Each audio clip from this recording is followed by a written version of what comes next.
Chapter 1698. The Otherworldly Capital. On the extremely wide streets that were a collection of styles from various eras, numerous young girls who were almost identical in appearance, height, figure, and expression were bustling about. Birds flew in flocks above the streets, chirping one after another, filling the entire capital of a different era with vitality. The sunlight illuminated this city from another era. The shadows of the buildings changed shape very slowly. Some were reflected on the ground, some were scattered in the nearby forest, some were covered by girls who looked exactly the same, and some were completely hidden, appearing abnormally blurry. The sun was hanging high in the sky, but none of the Misaka sisters in the otherworldly capital were sweating. That was because the barrier that covered the entire otherworldly capital didn't block out the sunlight, moonlight, and starlight, but it didn't allow everything to enter the city. At least in terms of temperature, the otherworldly capital maintained a relatively warm temperature. The temperature didn't fluctuate much, and if the sunlight was too strong, it would be controlled to a suitable range. After that, the barrier would release the controlled sunlight into the city. Therefore, the streets of the otherworldly capital were filled with people every day.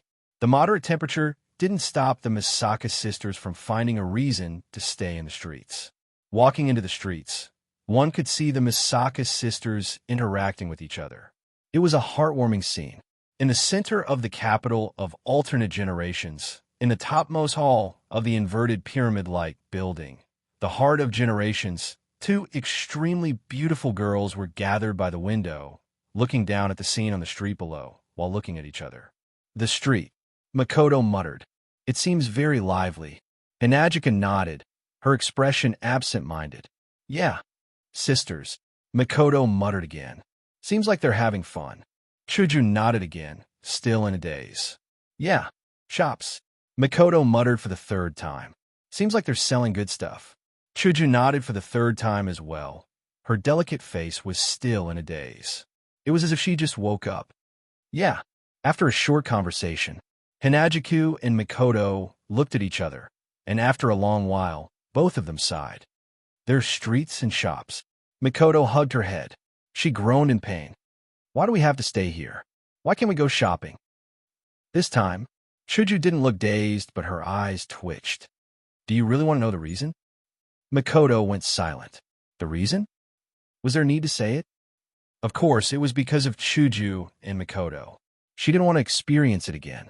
She had been stripped naked in front of 20,000 Misaka girls on the street, and then ran back naked in front of 20,000 Misaka girls. That encounter on the streets was deeply engraved into Hinajiku and Makoto's souls, leaving them with lingering fear.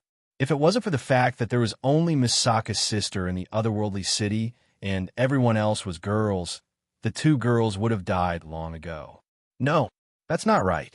Even if there were only female Misaka girls in the entire otherworldly city, running back naked in front of 20,000 Misaka girls was enough to make Hinajiku and Makoto want to die. That time, it was simply a challenge to the shame of these two proud young girls. After that experience, no matter how crowded the streets were, Chuju and Makoto didn't dare to go out. Damn it! Makoto screamed like she was about to go crazy. Why isn't everyone out of the lake yet? It's just the two of us here. Isn't it too boring? Yukari is really something, sleeping in the middle of the day. Chuju couldn't help but complain. It's fine if she's sleeping, but at least she could give us an idea before she goes to sleep. Too bad our sage demons are nocturnal creatures. They sleep during the day and move at night. They hibernate during the winter. That's why we can't see Yukari during the day unless it's necessary. Perhaps at night, Yukari was the only one in the generational's heart. She might have the same problem as Hinajiku and Makoto. Who knows? Of course, it was more likely that Yukari would use the power of her gap to spy on the Misaka sisters' lives at night, and she would find pleasure in doing so. No matter what, it's much more fulfilling than Chuju and Makoto right now. Sigh. The two proud girls could only let out a sigh. They anxiously looked at the street below, their eyes full of yearning. Bzzz. Suddenly, the air in the middle of the hall vibrated as if it's being squeezed by something. Both Hinajiku and Mikoto's ears twitched like squirrels, and they turned around to look at the source of the strange phenomenon. In the next moment, the three figures of a man and two women flashed out of the vast hall without any warning, appearing out of thin air. The man had black hair and red eyes. He wore a black shirt, black pants, and a black jacket. As for the girls, they had pink wings and pure white wings, respectively. They were dressed in white with red edges and a red pleated short skirt. They were as beautiful as angels. It was very easy for people to mistake them for goddesses who had descended to the mortal world. Just their appearance alone was extremely dazzling. Looking at the three figures of one man and two women appearing out of thin air in the middle of the hall, Hinajiku and Mikoto were stunned for a moment before their eyes lit up. Yen, Ikaros, Astria. The newcomers were none other than Wu Yen, Ikaros, and Astria, who just returned from the world of Nimble Girl. Natsuki, Nagisa, and Kanon transformed back into familiars and entered deep slumber inside Wu Yan's body. Wu Yen, Ikaros, and Astria turned around and looked at Chuju and Mikoto. Yo, Wu Yen giggled. I'm back. Ikaros. Astria. Chuju and Mikoto ignored Wu Yen and jumped in front of Ikaros and Astria. They hugged the angelic girls while they were still in a daze. You're finally back. Ikaros and Astria were a little confused by Chuju and Mikoto's joyful behavior. However, they still hugged the two prideful girls back. The four girls hugged each other like best friends who haven't seen each other for a long time. In response, Wu Yen maintained his greeting posture. He was petrified and didn't react for a long time. What is this? Sisterly love? That's a good thing, but why didn't I get the same treatment? Thinking up to this point, Wu Yan's heart is filled with unwillingness. He turned around and looked at Ikaros and Astria, who were hugging Hinajiku and Mikoto. A stiff smile appeared on his face. Chuju, Mikoto, I'm back too. Wu Yan increased the force on the word also so that it sounded like he was shouting it out loud. Chuju and Mikoto finally noticed Wu Yan's return. They looked up from Ikaros and Astria's embrace and glanced at Wu Yan. Oh! Chuju and Mikoto grabbed Ikaros and Astria's hands excitedly. You guys came back just in time. We're bored. Come play some games with us. Yeah. The game console Ikaros made last time didn't come in handy, right? This is a good opportunity. Let's go play together. Yeah. Chuju and Mikoto chatted with Ikaros and Astria enthusiastically while ignoring him. Wu Yan's face turned red, then green, then white, and finally black. You guys. Wu Yan lowered his head and said in a low voice. He felt like he should reclaim his position as the husband. What's the meaning of this? Are you planning to rebel? Shut up. Chuju and Mikoto glared at Wu Yan. How do you know how bored we are? Bored? Wu Yan is flabbergasted. Oof. Hinajiku and Mikoto didn't have the intention to explain. They just snorted coldly, grabbed the two angelic girls' hands, and walked towards their rooms. Wu Yan was the only one left in the room. His back looked bleak. Chapter 1699. Standing at the top of the heart of generations in the heart of the capital of alternate generations was an open-air rooftop. Wu Yan sat in an elevator that looked like it came from the future. He wanted to head to the top of the heart of generations. There was no other reason other than the diluted miraculous pond water that allowed all the girls to undergo their metamorphosis in the lake, which was located on the rooftop of the heart of generations. Currently, Hinajiku and Mikoto were welcoming Ikaros and Astria into their rooms with an attitude that would make one wonder if they're trying to get into a lesbian relationship. On the other hand, Yukari was sleeping in her room. In other words, no one in the heart of generations would greet Wu Yan, who just came back from the Nimble Girl Won't Get Hurt dungeon and completed the Demigod Path quest with much difficulty. One has to say, this is a huge blow to Wu Yan. The heart of generations, the numerous girls he had, none of them accompanied him when he came back. They didn't even greet him. Wu Yan almost wanted to commit suicide because of this. Fortunately, Wu Yan used the excuse of, not all of my wives are like this. The others are undergoing their transformations to persuade himself to not commit suicide. That was how he managed to avoid the tragic ending of dying once.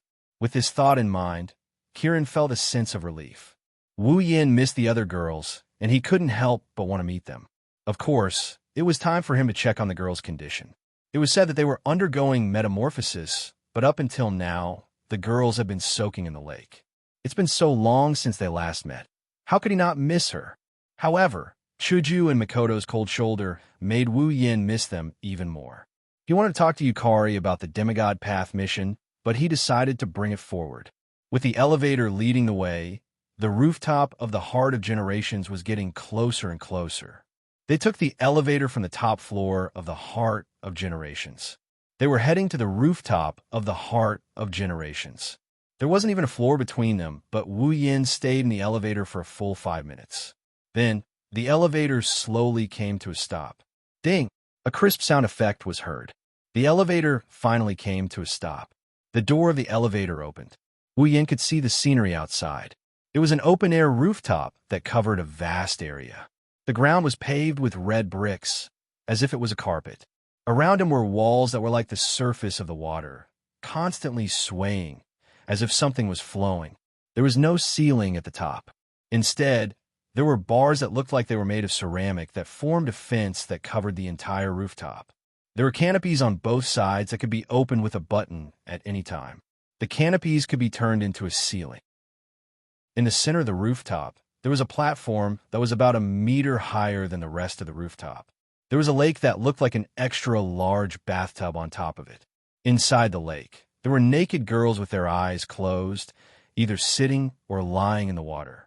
They were Wu Yan's summons, the girls that were destined to accompany him until the end of the world.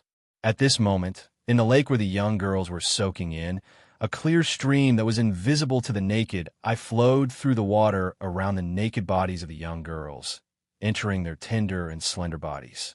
As the streams of invisible clear water entered the girls' soft and slender bodies, the girls' auras were also changing.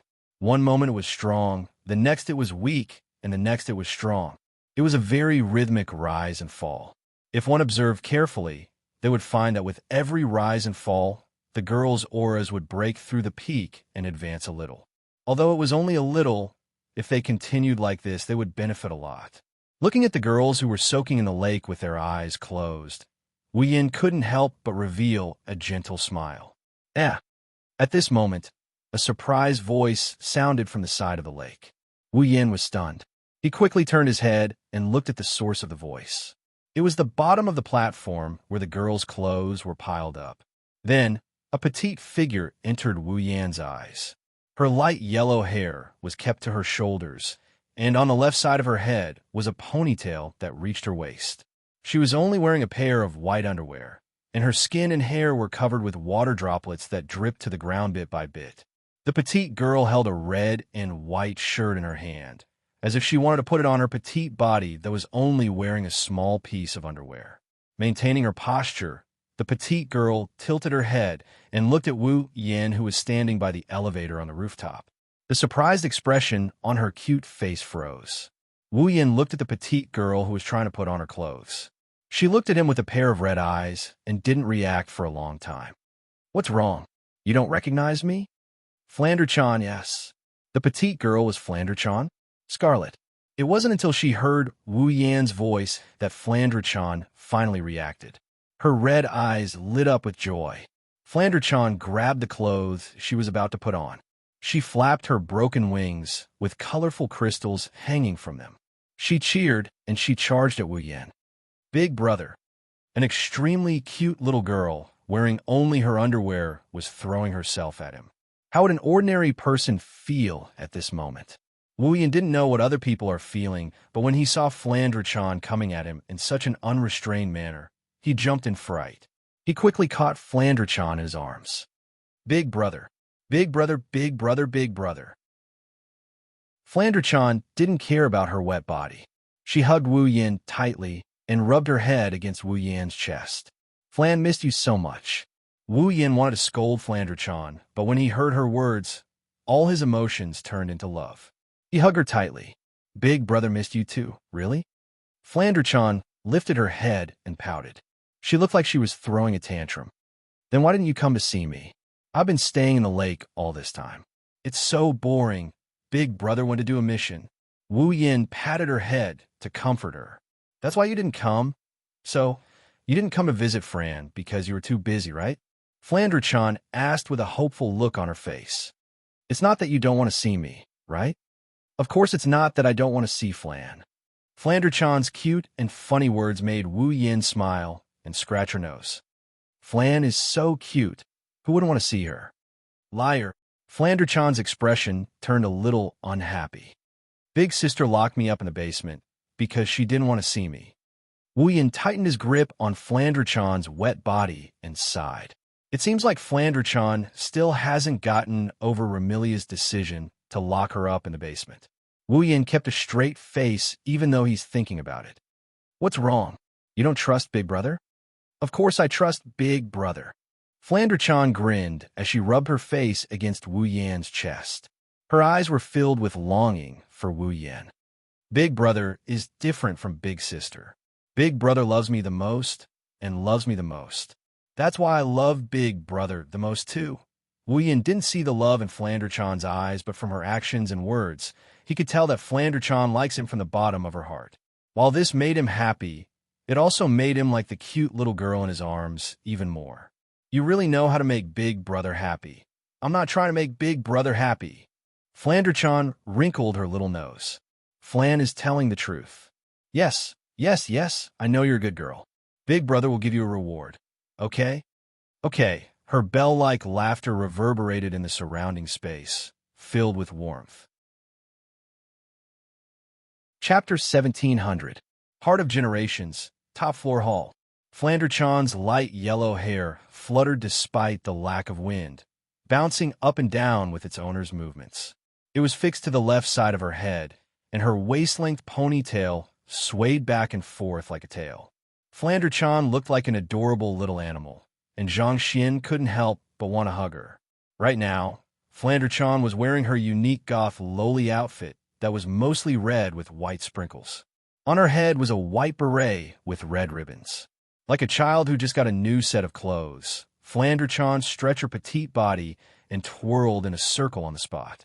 Her short red skirt with white laces swayed along with her movements, causing her cute little face to be filled with a smile. It feels good to wear clothes. Flandre-chan twirled around happily while showing off her body. Flandre-chan didn't realize that her cuteness had increased by several folds.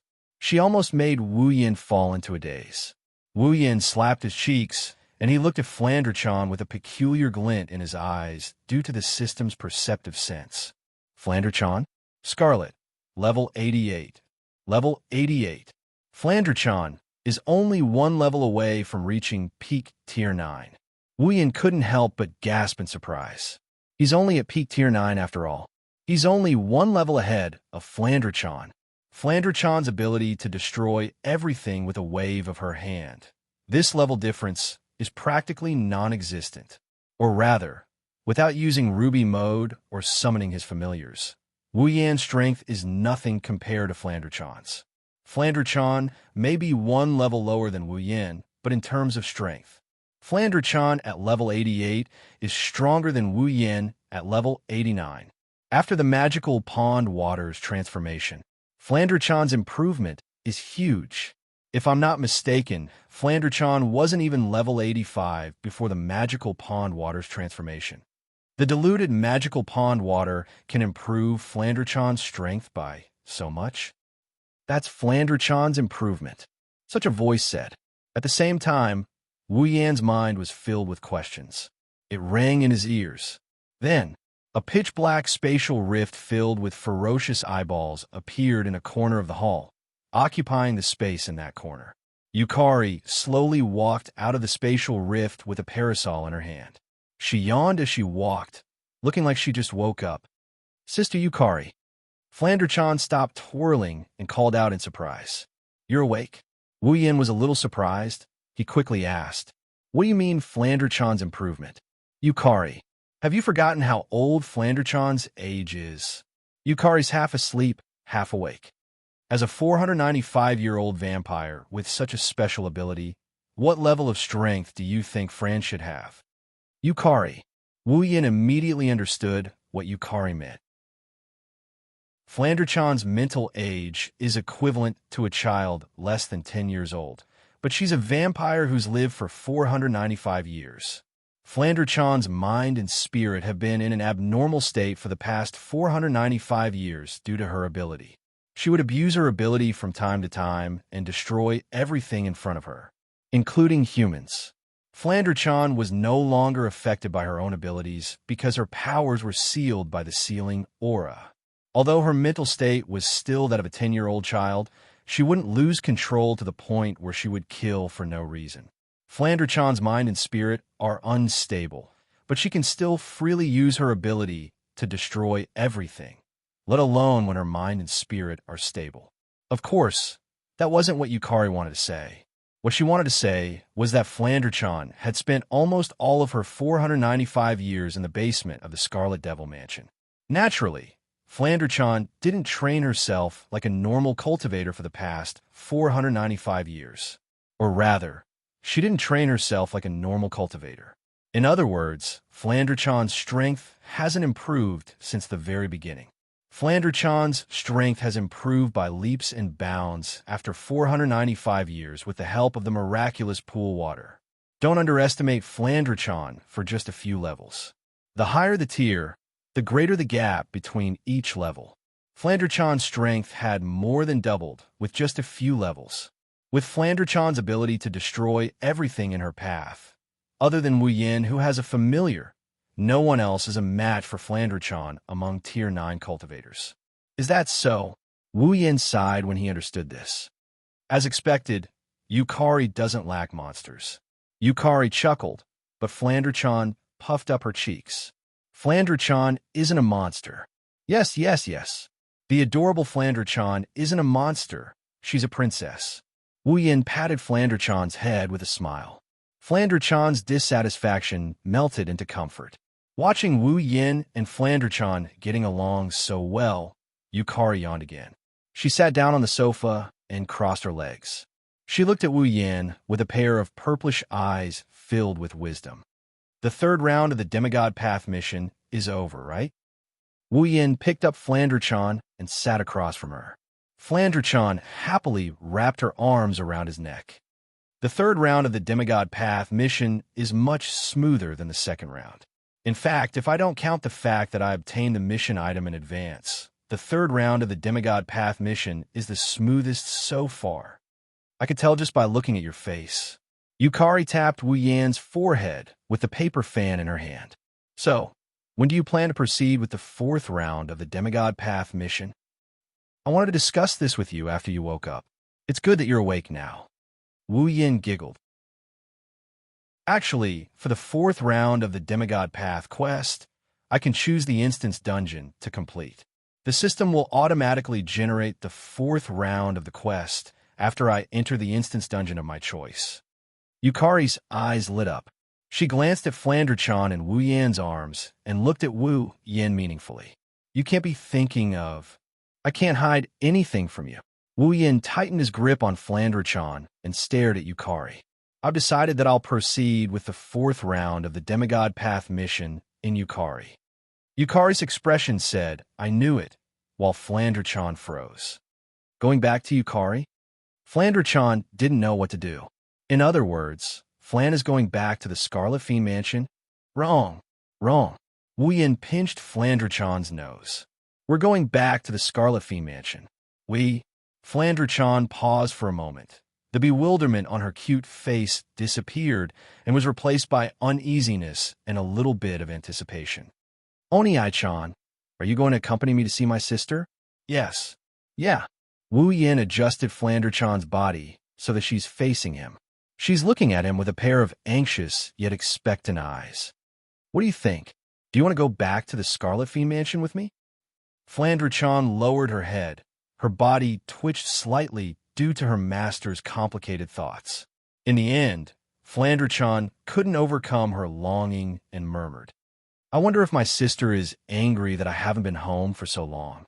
Wu Yin chuckled when he heard that. This cute little girl sure has complicated feelings for her sister.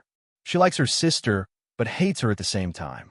No wonder she's so conflicted when it comes to returning to Yukari. That's good too. Yukari closed her eyes and showed a nostalgic expression. It's been a long time since I saw Ling Ming, Yuzi, Indigo, and Orange. It's good to go back. That's settled then. Wu Yin decided on their next destination with just one sentence. Yukari is a place you're familiar with. You won't be so stupid if you do a mission there. Yukari nodded casually. Her eyes rolled around with a hint of a smile. Wu Yin and Flandre-chan were too immersed in the topic of Yukari and the Scarlet Fiend Mansion to notice this. Just as Wu Yin, Flandre-chan, and Yukari decided to return to Yukari, something strange happened in one of the areas in the Behemoth Forest. It's a flat area filled with gravel of all sizes. The trees in the area seemed to have been plowed and disappeared without a trace. And in this flat ground that was littered with all kinds of big and small stones, in one of the corners, traces of black fog suddenly rose. Crack! The black mist rose like the wind, and the ground cracked open with a cracking sound. The mist grew thicker and thicker. Boom! Until a certain moment, the black fog seemed to have exploded, causing the ground to explode, creating a crater. Whoosh! In the incomparably dark pit, a figure shot out from the black fog and arrived in midair. Ha ha ha! Not long after, a burst of wild laughter resounded from the figure that was hovering in the air. Chapter 17:01. The next morning, on the top floor of the Heart of Generations, Hinajiku, Mikoto, Ikaros, and Astria were standing in a row with their gazes focused on the front. In front of Chuju, Mikoto, Ikaros, and Astria were Wu Yin with Flandre-chan in his arms and Yukari, who was yawning with her parasol in hand. "Master," Ikaros said worriedly when she saw Wu Yin hugging Flandre-chan. "Can't I go with you?" "You really don't need us to go with you?" Just as Ikaros finished her sentence, Hinajiku, who was frowning her beautiful eyebrows, also spoke up. "Although I've heard from you that there are many high-level monsters and gods in the fantasy village, we're all at level 9 now. Even if we can't be ranked as strong in the fantasy village, we're still considered experts, right?" This was the truth. Fantasy Village was not an instance world. It was just a small area within an instance world. On the surface, there was nothing mysterious about the world of Fantasyland. It was just like an ordinary world. The people there didn't believe in the existence of ghosts, monsters, gods, and so on. They didn't even have the factor that allowed them to enter the game world to experience the game like the Sword and Saber Dominion. It was an extremely ordinary world. However, in a corner of that world, a place called the Fantasy Village existed in a place that people could not reach. The reason why people didn't believe in any mysterious existence was because all the mysteries were concentrated in the place called Fantasy Village. Spectre, demon, gods, vampires, all kinds of creatures that did not exist in common sense lived in a fantasy land. As for Fantasy Village, it was covered by a barrier known as the Great Bali Barrier. The creator of Fantasy Village, Violet, who is also known as the Sage of Monsters, had also added a barrier that separated illusion and reality. Under the effect of these two enchantments, although it could not be said that the Fantasy Village was completely isolated from the outside world, under normal circumstances, people could not enter the Fantasy Village. The ghosts, monsters, gods, and so on in the Fantasy Village, except for a few special cases, could not enter the human world. Since there were all kinds of mysterious creatures in the Fantasy Village, there were even gods among them. The power level in the Fantasy Village was generally high. Even so, a level 9 monster was still considered a powerhouse in the Fantasy Village. This could be seen from Flandre-chan's behavior. Flandre-chan's strength wasn't at the top of the ladder in Fantasy Village, but she was at the top of the ladder where a great monster like Yukari existed. Before becoming Wu Yan summoned, Flandre-chan was already at level 9. Chuju, Mikoto, Ikaros, and Astria were also at level 9. They were definitely qualified to enter the Fantasy Village. Unfortunately, I didn't say that you guys aren't strong enough. It's just that the system stated that I can only bring 2 summons with me during the Demigod Path quest. Both Violet and Flandre-chan are already full. Wu Yin said helplessly. Moreover, you guys have underestimated the Fantasy Village. Indeed, Your levels are definitely ranked high in the fantasy village. However, the most terrifying thing about the fantasy village is that even the low-level existences possess terrifying special abilities. That's right. That's right. That's right. The scariest thing about the fantasy village isn't the high-level existences, it's the fact that even the low-level existences have special abilities that can't be ignored. Thinking about Purple, the power of Realm could create and destroy everything. How terrifying was that? With the power of Realm, even if she was facing someone of a higher level than her, as long as the gap between them wasn't too big, she would still have the absolute upper hand. Flandre-chan, on the other hand, could destroy anything with a wave of her hand. When she was first summoned, she was only level 82, but she was able to defeat the long-arm Ape King, which was only 1 or 2 levels lower than her. Flandre-chan was almost invincible among the Tier 9 demons. However, in the fantasy village, there are even scarier abilities than that.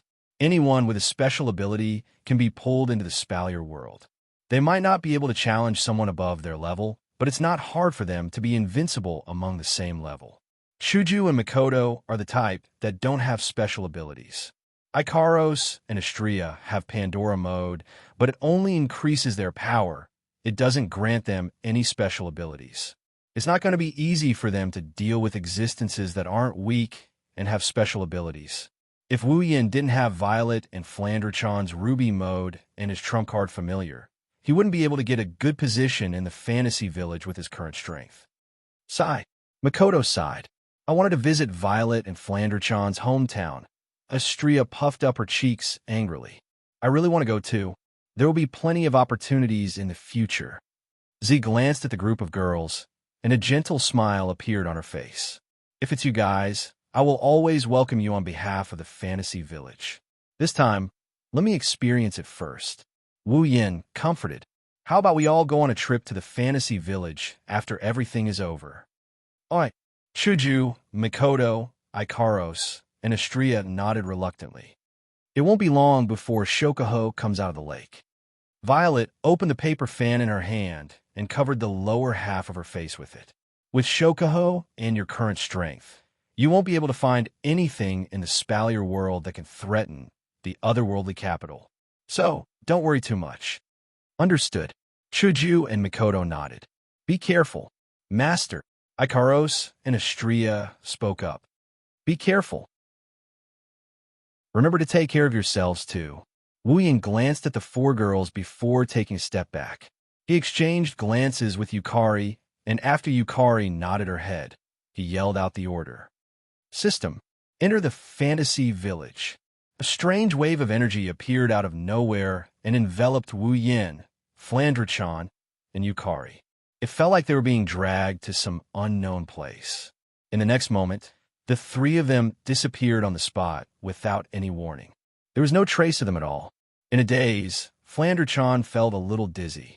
Her vision was distorted and turned white, causing her to feel very uneasy. Oni-chan. Flandre-chan tried to crawl into her Oni-chan's embrace. But what made Flandre-chan panic was that the embrace that had been holding her from the start suddenly lost its warmth and sense of reality. It felt like she was abandoned. Flandre-chan's uneasiness turned into panic. Panicking, Flandre-chan tried to call out for her brother, hoping to hear his voice. But before she could do so, she felt herself falling into a soft spot. At the same time, a familiar scent entered Flandre-chan's nose. Flandre-chan felt nostalgic, but at the same time, she had a bad feeling. Immediately, Fran opened her eyes and took in everything in front of her. What entered Flandre-chan's eyes was a dimly lit room. The room was much bigger than a normal family's room. It was more than enough to be used as a living room. The ground was paved with stone bricks of various colors, just like the Wanhua mirror. If there was light shining on it, it should reflect a good luster. However, the room was empty. There was nothing in it except for a luxurious bed. At this moment, Flandre-chan was sitting on the bed. She scanned her surroundings, and her face turned slightly pale. This room is all too familiar to Flandre-chan. He was so familiar with it that he could count the number of bricks here with his eyes closed. That's because Flandre-chan had been locked up in this room for hundreds of years. A lingering sense of loneliness permeated the entire room as well as Flandrachan's heart. Flandrachan's pretty face turned pale and eventually turned deathly pale. Is Flandrachan going to be alone in the basement for a long time? R1152. Chapter 1702. To Flandrachan, it wasn't an exaggeration to say that this basement was her room, because Flandrachan had stayed in this basement for hundreds of years, longer than any other place in the world. But staying in a room like this for hundreds of years, all by herself, was a constant torment to Flandrachan. In the past, Flandrachan's mental state had always been in an unstable state. She was occupied by this annoying sense of loneliness, which caused her to destroy everything in this room more than once. It was also because of this that Flandrachan's room only had a bed and nothing else. Under such circumstances, how could Flandrachan not hate her sister and Remilia for locking her up in this basement? Of course, it was more of a feeling of grievance and resentment. After all, Flandrachan liked her sister a lot. If there was one thing that Flandrachan hated, it would undoubtedly be this basement, where she had been alone for hundreds of years. Flandrachan already hated this basement when she was alone. Now that she had tasted freedom in another world, she had tasted love from Wu Yin, and she had tasted love from the young ladies around her. What about now? Flandrachan was afraid when the familiar loneliness of this room crept into her heart. She was really afraid. She was afraid that she would have to stay in this cold little world for a very long time. She was afraid that she wouldn't be able to enjoy the freedom of the outside world. She was afraid that she wouldn't be loved by her sister, who wasn't related to her by blood. She was even more afraid that she would never be able to see the brother who saved her from this cold world, who gave her a steady state of mind and spirit, who gave her warmth and love. Flandrachan's face turned pale, and she couldn't help but shake her head. No, I don't want to stay in this basement. I don't want to be unable to see Big Brother. No, Flandrachan's wine-red eyes glinted with blood-red radiance. She turned her gaze to the entrance of the basement with a determined expression. Xing! Flandrachan transformed into a streak of light and darted toward the entrance of the basement. She headed toward the entrance of the basement. He reached out his hand and shook it firmly. Boom! In the next second, the basement door exploded into a pile of debris with a muffled sound. The sound of explosion spread far and wide. It reached the ears of everyone who lived in the Red Devil Mansion. Immediately, everyone in the Red Devil Hall was shocked. What's wrong? In the kitchen of the Red Devil Hall, a young girl who was cooking something suddenly turned her head and looked outside the kitchen. What happened? Outside the entrance of the Red Devil Mansion, a plump young girl tilted her head in confusion. His gaze swept across the room. There seems to be some kind of abnormal sound just now, right? This voice, in a library in the Red Devil Mansion, a young girl who was buried in a pile of books and holding a book in her hand raised her head, her face full of surprise. It seems to be coming from the basement. Basement. In a vast and luxurious room in the Red Devil Mansion, a petite girl sat up from the bed with all her might. A serious expression appeared in her scarlet eyes. Flandrachan. The sound of the explosion echoed clearly in the castle-like basement, causing all kinds of chaos in the Red Devil Mansion. All the maids in the Red Devil Mansion were in an uproar. Some stood in place, not knowing what to do. Some chose to run to the kitchen, as if they knew there was someone who could make a decision there, and some of them were at a loss. However, there were also some maids who let out terrifying screams. These screaming maids all discovered a figure flying over their heads. It wasn't until they finally saw the general appearance of the figure that flew over their heads that they screamed. Not good, not good, not good. Second Miss escaped. Second Miss escaped from the basement. Amidst the panic screams, the Red Devil Hall, which had been very quiet not long ago, seemed to have turned into a crime scene where a terrorist had launched a terrorist attack. Screams, clamors, and chaos could be heard incessantly. Flandrachan, who was flying toward the entrance of the Red Devil Mansion, didn't care about these noises at all. Right now, Flandrachan only had one thought. That was to get out and find Wu Yin. Maybe it's because she was trapped in the basement of the Red Devil Mansion for a few hundred years. Flandre-chan wanted to see Wu Yan as soon as possible. She wanted to jump into Wu Yan's arms as soon as possible. Otherwise, she wouldn't be able to get rid of the loneliness and fear in her heart. Xing. Flandre-chan's speed rose to another level under the influence of such emotions. She streaked across the air like a fighter jet, heading toward the entrance of the Red Devil Mansion.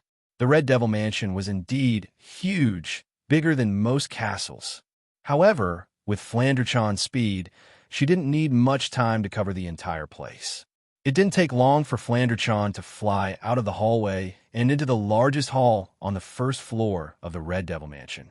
Seeing the door leading to the Red Devil Mansion in front of her, Flandre-chan's face was filled with joy, but it immediately changed, and she stopped in her tracks. Xing, xing, xing, xing, xing. A series of sonic booms resounded in the hall, slicing through the atmosphere and turning into streaks of silver light. They brushed past Flandre-chan's body and shot past her as she slammed on the brakes. If Flandre-chan didn't stop just now, the silver light would have landed on her by now. As for those silver lights, they were flying daggers that flickered with cold arcs of light. After the flying dagger flew past Flandre-chan and stopped her in midair, several figures appeared in front of the gate leading to the Red Devil Mansion's outer court. For young ladies of different sizes were arranged in a square formation, but all of them had stunning looks. Standing on the left was a young lady with silver hair. She had a head of silver shoulder-length hair that hung down slightly, with sideburns on both sides of her silver hair. Her hair was tied into a small braid, and at the end of the braid was a green ribbon that fluttered with the movement of the braid. The young lady wore a blue and white maid attire with a white, pleated hairband on her head. Her skirt only reached her knees, and she wore stockings on her feet. Obviously, she was a maid. However, the maid was still holding 2 flying daggers in her hands. Her beautiful eyes stared straight at Flandre-chan with a sharp glint in them. She didn't look like a servant at all. Instead, she looked valiant and heroic. Standing on the right was a young lady with long, red hair, wearing a simple black and white dress. Her red hair reached her waist and draped down her back like a waterfall. There weren't any curls on her hair. It was the standard long, straight hair. The red-haired girl had a pair of bat wings on her head, like hair accessories. She also had a pair of bat wings on her back, but they were much bigger. She looked like a demon from the legends. Standing behind her was a young lady with long purple hair. Her purple hair was also long and straight, hanging down her back naturally. The front of her hair was tied into 2 bundles with ribbons in front of her. She was wearing pajama-like clothes. The inner layer of the clothes was fluffy and comfortable with purple and lavender vertical stripes, while the outer layer was a lavender long coat with lotus leaves at the hem. On her head was a round beret with a crescent moon ornament. Her clothes and hat were tied into blue and red ribbons with ribbons. Compared to the 2 young ladies in front of her, she looked a little weaker. As for the one standing at the front, she was about the same height as Flandre-chan and appeared to be around 10 years old. The petite young lady had a pair of wine-red eyes and shoulder-length bluish-purple hair like Flandre-chan. She wore a goth lowly attire that leaned toward white, the color of cherry blossoms. On her head was a beret like Flandre-chan. She also had a small canine tooth. On the other hand, the petite girl looked just as adorable as Flandre-chan. In fact, they looked very similar.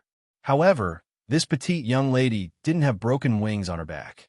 Instead, she had a pair of perfect bat-like wings. Chapter 1703. Flandre-chan's scarlet eyes dimmed a little as she looked down at the 4 girls who had different temperaments and stunning appearances, but they were all the same. Flandre-chan's eyes were filled with joy. Remilia? Scarlet, level 80. This is the petite girl standing at the head of the group. 16 Knights, level 78. She was the valiant servant girl standing on the left. Patrice? Nariki, level 78. This was the girl with a delicate temperament standing at the back. Imp, level 70. This is the demonic girl standing on the right. The 4 girls raised their heads and stared at Flandre-chan, who was floating in the air with a serious expression. The girl named Little Devil even looked a little scared, causing the atmosphere to become tense. Flan. Remilia took a step forward and looked at Flandre-chan, who was floating in the air. Her childish voice was filled with anger as she yelled, "Who allowed you to run out of the basement?" Flandre-chan, who hadn't seen her family for a long time, couldn't help but feel like a bucket of cold water had been poured over her. The joy in her eyes instantly disappeared, and the scarlet light in her eyes shone brightly once more. "Flan wants to go out." "Go out?" Remilia furrowed her brows. Reluctance was written all over her face. "Go back to the basement obediently, or I'll get angry." Hearing Remilia's words, before Flandre-chan could say anything, Zuoyi stood up and spoke with a clear voice. "Second miss, you should go back to the basement quickly. Miss is really angry this time." Remilia was naturally very angry. Even though Remilia loved her sister dearly, she didn't want to lock her sister in the basement. But Flandre-chan's strength was too strong, and her desire for destruction was too great. She would often recklessly destroy everything around her, and sometimes even the girls would be affected by her actions. There was no way.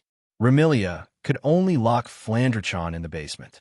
Therefore, in the past, it wasn't like Flandre-chan hadn't broken out of the basement before, but it was rare for her to cause such a commotion in the entire Red Devil Mansion. Plus, Flandre-chan was making a ruckus out of nowhere. Remilia was in a terrible mood. It would be strange if she wasn't angry. Unfortunately, no matter how angry Remilia was, it was useless against Flandre-chan. "Just be angry. It's not like you haven't been angry before, sister."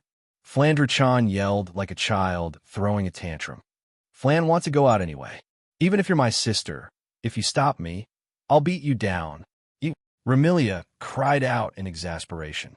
"Flan, do you really want to make me angry?" Seeing Remilia's exasperated look, Flandre-chan's heart softened and she snorted softly. "As long as you don't stop me, I won't make you angry. You're pissing me off right now." Remilia glared at Flandre-chan. "If you don't want to make me angry, then go back to the basement obediently, milady." Patrice looked at Flandre-chan and spoke softly. "Listen to Remy this time. Go back to the basement, basement. You only know how to make me go back to the basement." Flandre-chan's face was filled with anger. "Flan will never go back to the basement again. Second miss, you should go back to the basement," Zuoyi advised earnestly. "First miss wants you to go back to the basement for your own good." "That's not it," Flandre-chan snorted. "Sister just doesn't want Flandre-chan to destroy the things in the house. That's why she locked Flandre-chan in the basement. Is this for Flandre-chan's own good?" Remilia, Patrice, Black Knight, and the Little Devil were all speechless at Wu Yan's words. At the same time, they were secretly shocked. They were shocked that Flandre-chan could come up with such rational words. In the past, Flandre-chan had always complained that Remilia locked her in the basement because she hated her.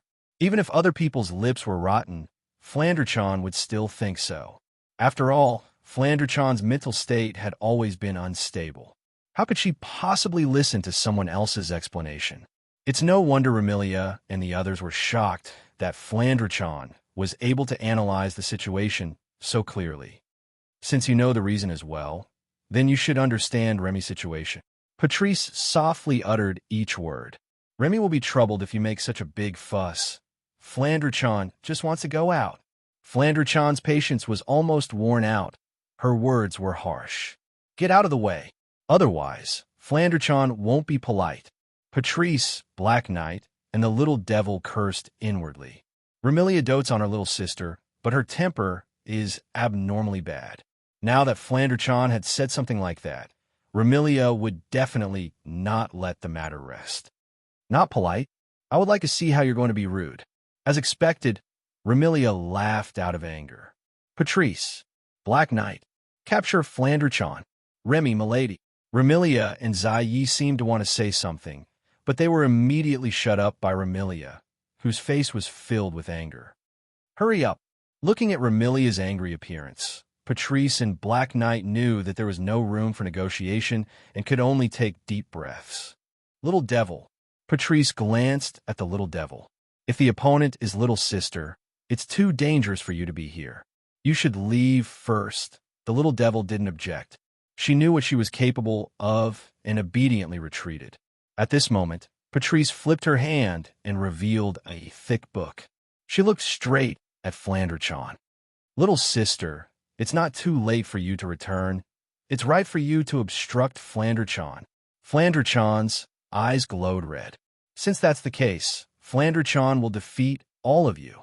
You two sisters are so stubborn that it's given me a headache. Patrice smiled bitterly. She raised the book in her hand, and a majestic magical aura surged from her body. Water Talisman, Princess of the Water Spirits. Her ethereal voice reverberated in the surroundings like an incantation, causing the thick tome in Patrice's hand to emit an intense multicolored radiance and surge with massive mana. That book was actually a book of the demonic Tao. In the next instant, an icy blue magic formation appeared above Flanderchan's head. It expanded to a diameter of 2 to 3 meters and rotated on the spot. As the blue magic array rotated above Flanderchan's head, a translucent barrier emerged from the magic array and transformed into a hollow pillar of light. The pillar of light then descended from the sky and trapped Flanderchan inside like a cage. Flanderchan scanned the surroundings with her scarlet eyes. She looked at the light pillar that enveloped her and extended her hand. This thing, Flanderchan will be able to, before he could finish his words. The magic formation above Flanderchan's head suddenly rotated, and all the magic power within flowed into the transparent pillar of light. Whoosh! Under the infiltration of magic power, a water curtain suddenly descended from the surface of the transparent light pillar, turning the entire transparent light pillar into a cylindrical waterfall. Seeing this, Flanderchan's outstretched hand froze. Remilia, Patrice, and Zai heaved sighs of relief. Remilia waved her hand disinterestedly at Zai. Bring Flanderchan back to the basement. Yes, young mistress. Zai bowed respectfully to Remilia before turning around and bowing to Flanderchan, who was trapped in the water curtain. My apologies, second young mistress. Zai left this sentence and sauntered toward Flanderchan. Even though it was only an ordinary water curtain, Remilia, Patrice, and Zai didn't doubt that it wouldn't be able to trap Flanderchan, who was at the 9th stage. Logically speaking, with Flanderchan's strength, she should be able to break through this ordinary water curtain in minutes. However, everyone relaxed their expressions. Chapter 1704. Be it Remilia or Flanderchan, both of them were vampires and possessed immense strength and special abilities that others could not hope to match. However, in terms of the bloodline of vampires, both of them were of the most ordinary type. Under such circumstances, Remilia and Flanderchan, as vampires, possessed immense strength and special abilities that others couldn't compare to, but they also retained the weakness of vampires. For example, fear of light, fear of water, and even fear of onions. Due to this weakness, whenever Flanderchan's mental state was unstable and she wanted to cause a ruckus, it was always Patrice who used water to trap Flanderchan, forcing her to obediently return to the basement. Therefore, this time, even though Flanderchan's ruckus left Remilia, Patrice, and Black Knight at a loss, the three of them didn't doubt that Patrice's water curtain wouldn't be able to trap Flanderchan. Unfortunately, Remilia, Patrice, and Black Knight were destined to be in for a shock. The three of them would never have thought that Flanderchan, who was still in the basement not long ago, had already been living in another world for quite some time when time in this world was frozen. When Ikaros was first summoned by Wu Yin and became Wu Yan summoned, the system gave Wu Yin the choice of removing the emotional seal on Ikaros in the original work. Just like Ikaros, when Flanderchan was summoned to the other world and became Wu Yan summoned, the system also pointed out the weakness in Flanderchan's bloodline and asked Wu Yin if he wanted to remove it. At that time, even though Wu Yin unintentionally summoned Flanderchan, he didn't intend for Flanderchan to have any weaknesses. Without hesitation, he ordered the system to remove all the weaknesses in Flanderchan's bloodline. In other words, Flandre is now a vampire. She no longer has any weaknesses that vampires have. Remilia, Patrice, and Black Knight didn't know about this at all. Inside the water curtain, Flandre suddenly lowered her body, and Remilia, Patrice, and Black Knight's expression changed greatly. She directly rushed out of the water curtain. Danger! Remilia, Patrice, and Black Knight's pretty face turned pale. For Remilia and Flandre, water isn't fatal, but it's very dangerous. Once Remilia and Flandre came into contact with water, not only would they feel a sharp pain in the part of their body that came into contact with water, but they would also be soaked in too much water. In serious cases, their skin will even fester.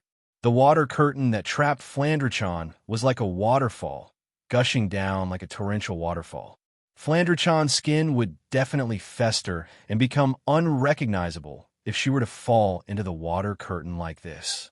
How can Remilia, Patrice, and Black Knight not be shocked? However, what shocked the three of them even more was yet to come. Voila! With a clear splash, Flandre rushed out of the water curtain with her drenched body. Despite being drenched by the water, Flandre didn't seem to be affected by it at all. She dashed out of the water curtain and headed straight for the door. Remilia, Patchouli, and Night Eye widened their eyes in astonishment. While Remilia and the others were still in shock, Flandre turned into a streak of light and crashed into the heavy door with a loud boom. Bang!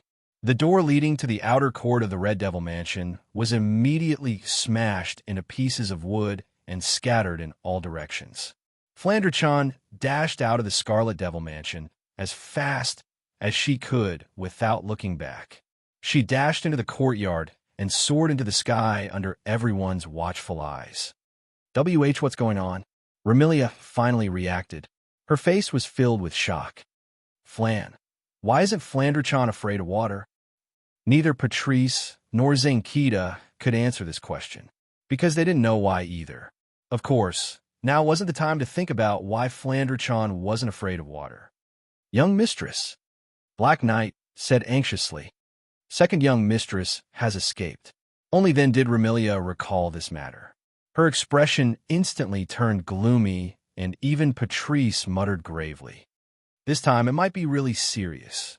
Remilia, Patrice, and Black Knight's understanding of Flandre was still stuck in their memories. The three of them knew that Flandre mental state was unstable. If she was allowed to wander around the fantasy village, she would definitely be in big trouble. After all, no matter if Flandre mood was good or bad, she would want to play with people until they broke. Once she left the fantasy village, she might cause a massacre. This wasn't the most serious matter. The most serious matter was that if Flandre accidentally barged into the human realm, it would be really bad. Those who lived in the human realm were all weak and powerless humans. If Flandre went on a killing spree and killed everyone in the human realm, her life would be in danger. The human realm in the fantasy village is protected by Yakumo Sage Yakumo and Sumeru Boli Lingming. If Flandre went on a killing spree, the two wouldn't show her any mercy. At that time, Remilia would have to defend Flandre against the Demon Sage and Boli Shaman. Fighting against the Demon Sage, who was the creator of the fantasy village, and the Boli Witch, who protected the Boli Great Barrier in the fantasy village, meant that not only did the Red Fiend Hall have to fight against the entire fantasy village, they would also have no place to stay in the fantasy village. This isn't a joke. Thinking of this, the anxiety on Bouillet's face intensified. Patrice's charming face also became heavy. Remilia's emotions turned into fury. She roared at the maids hiding in the Scarlet Devil Mansion. What are you all standing there for? Hurry up and find the second young mistress. Yes. The maids responded in horror and ran out of the Scarlet Fiend Mansion to search for Flandre. Little devil. Patrice turned to the little devil beside her. Go find young mistress too. If you find her, come back and inform me. Got it, Madame Patrice. The little devil also ran out of the Scarlet Fiend Mansion and headed in a certain direction. Seeing the entire Scarlet Devil Mansion in less than 10 minutes and facing such an embarrassing situation, Remilia, nervously paced back and forth, and even Patrice remained silent. Rua, he couldn't help but feel a heavy feeling in his heart. Black Knight inadvertently glanced at the entrance of the Scarlet Fiend mansion at the end of the courtyard and was slightly startled. A trace of anger surfaced on his face. With a flip of his hand, Black Knight grabbed a throwing knife and threw it out. Shing! The throwing knife transformed into a cold radiance that flashed through the air and ruthlessly pierced the head of a figure standing at the entrance of the Scarlet Fiend mansion. Pucci! Along with a tearing sound, a blood-curdling scream, and a trace of blood splattered. The figure standing at the entrance collapsed to the ground. It was a tall girl with long red hair that reached her waist. Her hair was braided on both sides of her temples. Her braids were decorated with bows, and her chest was also decorated with a ribbon that looked like a bow. She was a tall girl. The young lady wore a dark green Chinese attire and a hat of the same color as her attire. The hat was engraved with a golden pentagram with the word dragon. She was dressed like a warrior.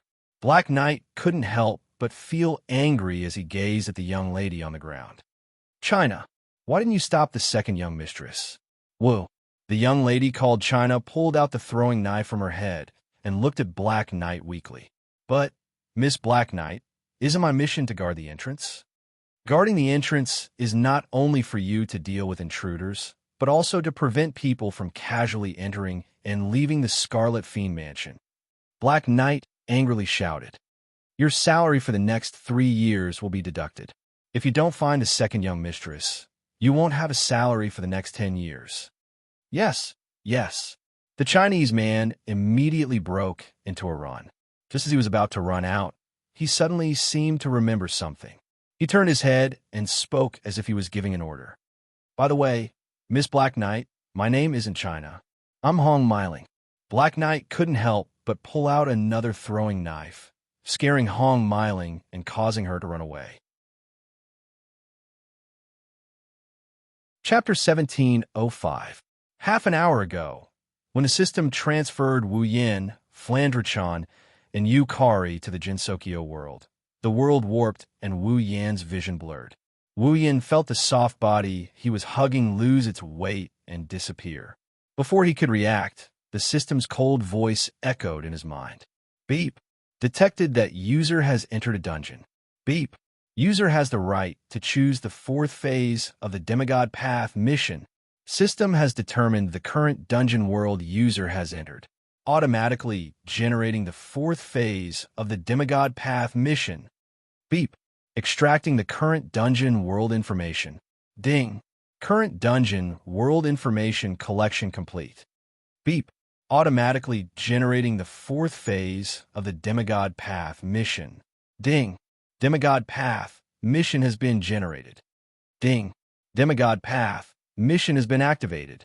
Special mission, Demigod Path mission phase. 4th phase mission world.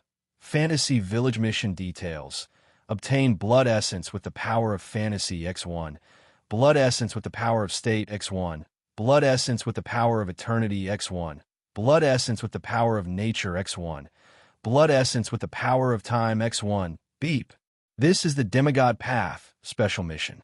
The original mission has been cancelled. User can only choose to leave the dungeon world after completing the 4th phase of the Demigod Path mission. Reminder, the time ratio between the dungeon world and the real world is 100. 1. User can train in the dungeon world without any worries. Have a good time. In less than 2 to 3 seconds, the system's voice rang again and again. The system's voice turned into the most basic of memories. The information and system's notifications were engraved into Wu Yan's mind like an implant. For a moment, Wu Yan felt a stabbing pain in his head. When the stabbing pain subsided, his blurry vision gradually returned to normal. The distorted world slowly returned to normal. However, the world that was imprinted into Wu Yan's vision, it was no longer the same world as before. In the first moment, he entered the other world. Before Wu Yan could get a clear look at the scene in front of him, a clear paw sound came from beneath his feet. At the same time, a crisp sound rang out. Wu Yan also felt it, on his own feet. It sank deeply into a groove. She felt her feet sink into a groove with a crisp sound. Wu Yin could not help but be stunned for a moment. He did not bother to observe where he was and subconsciously lowered his head. He looked at his feet. Then Wu Yin saw it. Under his feet, there was something that looked like a box. The lid of the box had been crushed by him, and one of his feet had sunk deep into the box. Not only did it crack the box, but it also broke through the bottom. Looking at the box that had basically turned into sawdust under his feet, Wu Yin was somewhat at a loss. What's going on? However, while Wu Yin was at a loss, in front of him, there was a figure that seemed to be entangled by a ferocious ghost. An extremely shrill scream resounded. No! In a shrill scream, Wu Yin was almost scared out of his wits. After quickly suppressing the faint instinct in his body, he raised his head and looked in front of him. It was not until then that Wu Yin saw the scene in front of him clearly. First, what was imprinted in Wu Yin's eyes was only a wooden building that seemed to have a bit of history. The building's area was not very vast. It was almost equivalent to the area of a family's house. There was not a single stone brick on the building. The entire building was made of wood, and the roof was made of rubble. In addition, whether it was the door, the windows, the corridor, or the floor, they were all made of wood. It was somewhat old and gave a rather historical feeling at a glance. This wooden building was an extremely typical shrine. At the entrance of the shrine, in front of the main gate, stood a young lady. In terms of appearance, she was definitely the top type of young lady. The young lady was about 16 or 17 years old. She had an extremely soft head of long black hair that was tied up with a huge bow on her head. The hair at her temples was also tied up with a hairband and fixed in front of her body. The young lady wore a costume that was very different from the traditional witch costume, but still had traces of the witch costume. However, unlike the traditional witch costume that was white at the top and red at the bottom, the young lady's witch costume was entirely red. Only the edges of the costume were white and pleated. It was extremely unique. Of course, the most unique thing about this witch costume was that not only did it reveal her shoulders, but it also revealed her armpits. It didn't seem to have any sleeves either. The girl was also wearing a pair of long glove-like sleeves and a necktie. With the addition of this unique witch costume, the young lady, who was originally very beautiful, was so beautiful that one could not bear to look away. It was a pity that such a perfect young lady in all aspects was currently holding her face with both hands. Her face was filled with despair, fear, and disbelief, as if she had encountered the end of the world. Boli Lingming, level 79, seeing the young lady, named Boli Lingming's expression as if she had encountered the end of the world, and her beautiful eyes stared straight at the crushed box under her feet with a face full of despair, Wu Yin could not help but have a bad feeling in his heart. Boli Lingming? In that case, the young lady in front of him was the manager of the Fantasy Paradise, the witch in charge of guarding the Boli Great Barrier of the Boli Shrine. Then was he in the Boli Shrine now? Thinking up to here, then thinking of the original Boli Lingming's personality and his current situation, Wu Yin suddenly felt a chill in his heart. Boli Lingming was someone who was not interested in anything and was extremely indifferent to fame and fortune. She was even more pure than monks and nuns. If there was any personal temptation that Boli Lingming had, it would be that she was extremely greedy for money. Therefore, to Boli Lingming, the most important thing was undoubtedly money. And the most important thing was the money box that could help her collect incense money. Now, the extremely indifferent Boli Lingming looked at the crushed box under her feet with an expression of despair. Then, the broken box under my feet, could it be? Thinking of the possibility in his heart, Wu Yin suddenly became uneasy. On the other hand, Boli Lingming maintained the appearance of holding her face. The despair on her face slowly turned into absent-mindedness. Like a body that had lost its soul, she walked over shakily. Instinctively, Wu Yin retreated, trying not to agitate Boli Lingming as much as possible. He slowly retreated, allowing Boli Lingming to arrive in front of the pile of junk. Once she arrived in front of the pile of junk, Boli Lingming knelt on the ground with a paw sound. Her hands trembled as she picked up the junk on the ground, as if she was trying to put them back together, piling them up like building blocks. Of course, using such a method, it was impossible for the pile of junk to return to its original state.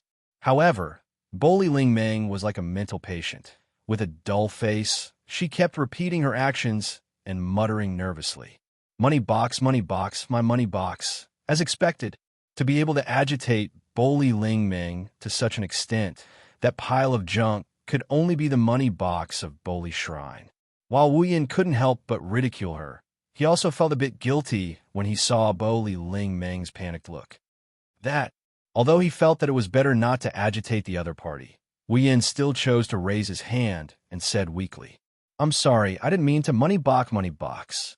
Boli Lingmeng did not pay attention to Wu Yin. She was still trying to piece the junk together, try to put her money box back together.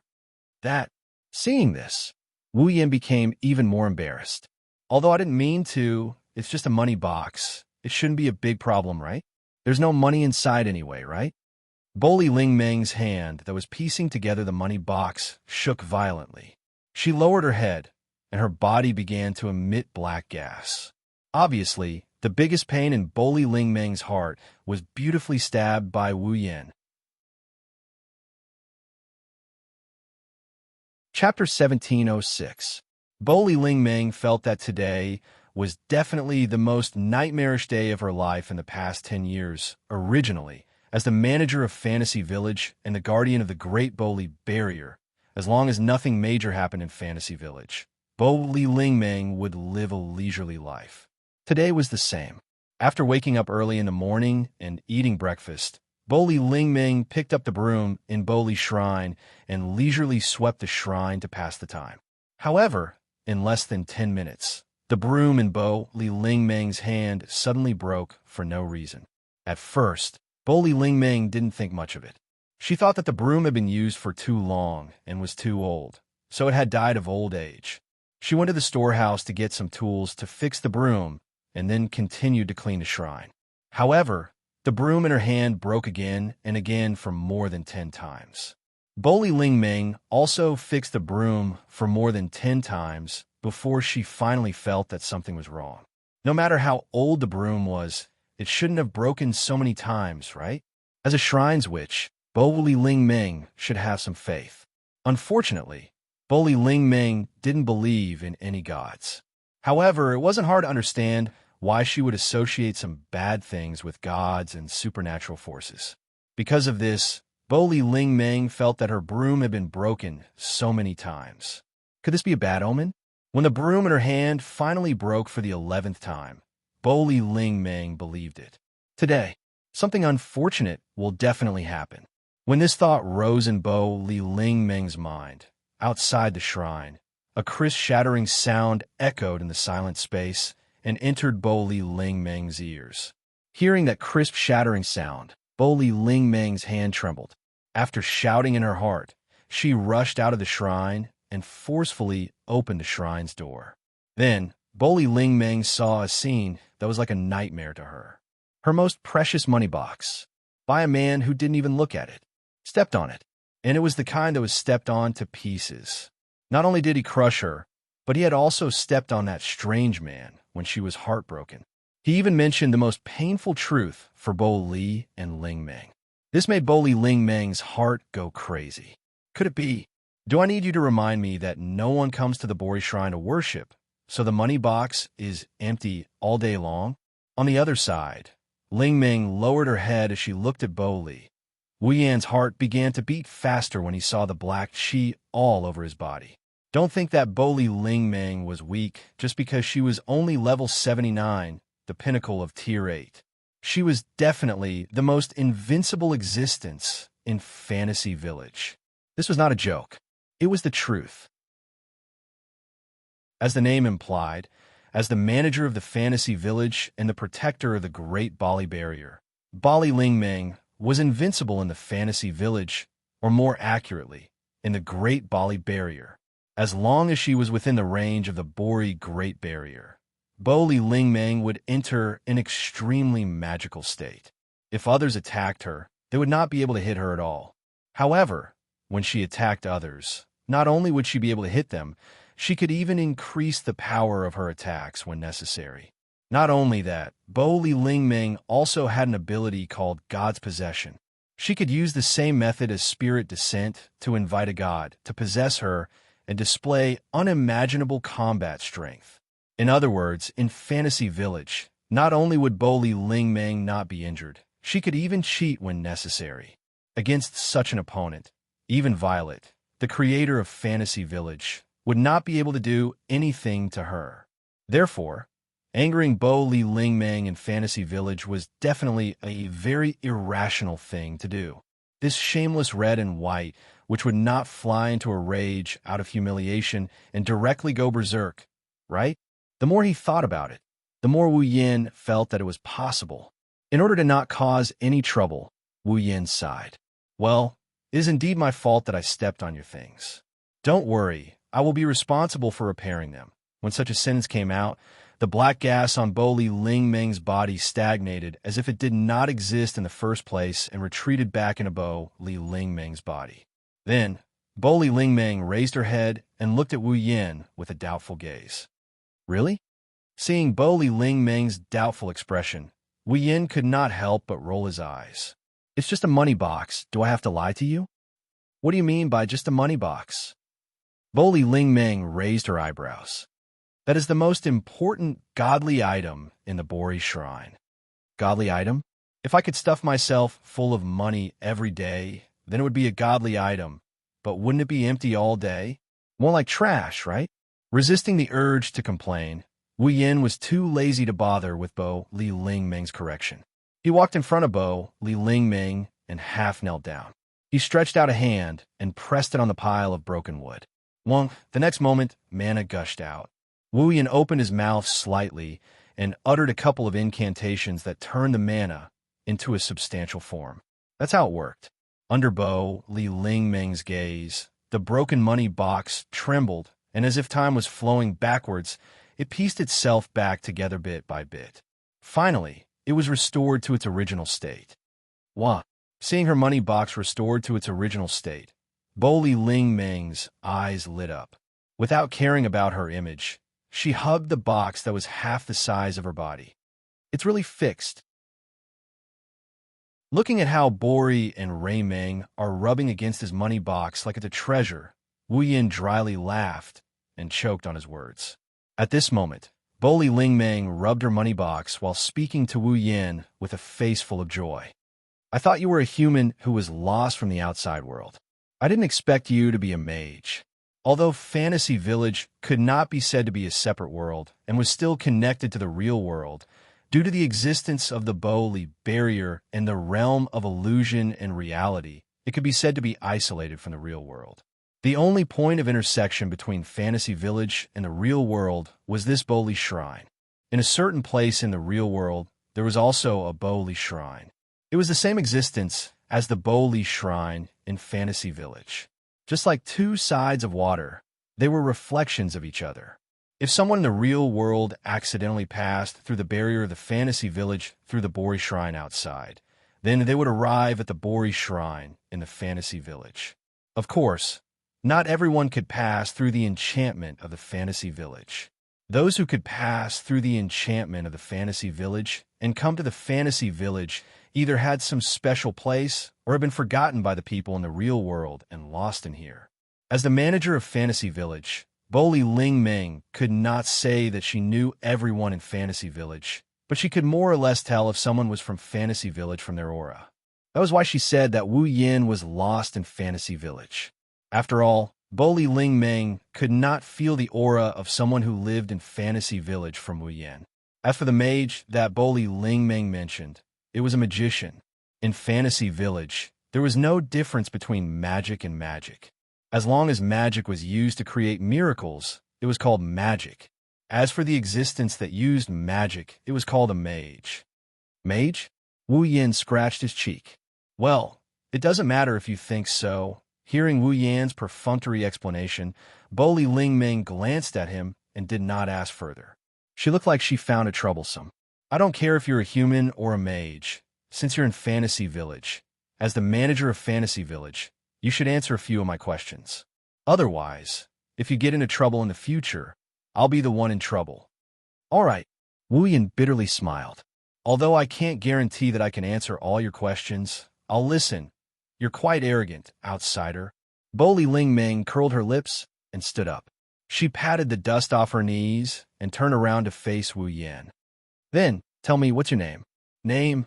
Wu Yan blinked and rolled his eyes. He seemed to have thought of something, and a strange smile appeared on his face. However, it quickly disappeared. Ahem. Wu Yan pretended to be serious and coughed. He looked at Bo Ling Ming and smiled. Nice to meet you. I'm Bai Yun Bai, the head of Bai Yun clan from the House of the Lost. Chapter 1707. Nice to meet you. My name is Yakumo Bai, the head of the House of the Lost. Yakumo Bai? When these words came out of the man's mouth, it was no surprise that Bo Ling Ming was stunned. It took her a long time to recover and reply in astonishment. Ma, I said I'm the head of the House of the Lost, Yakumo, but you don't have to be so reserved. Wu Yin rubbed his head in embarrassment, as if he's a noble trying to sue the country bumpkin. Just treat me like an ordinary person. Just call me Bai. Bori Ling Ming's eyes twitched. She took a deep breath and looked at Wu Yin with a sinister gaze. Are you kidding me? Kidding, Wu Yin asked innocently. Why do you say that? I don't know how you know about the House of the Lost, and I don't know how you know the surname Yakumo, but I don't feel the aura of someone who lived in the fantasy village. So, you're from the outside world. Bori Ling Ming said with displeasure. There's no way I wouldn't know about you in the House of the Lost. You don't think I'm that gullible, do you? I didn't lie to you. Wu Yin sighed with an innocent expression. If you don't believe me, you can ask Yukari. My relationship with Yukari isn't shallow. This time, Bori Ling Ming was confused. It was just as Bori Ling Ming said.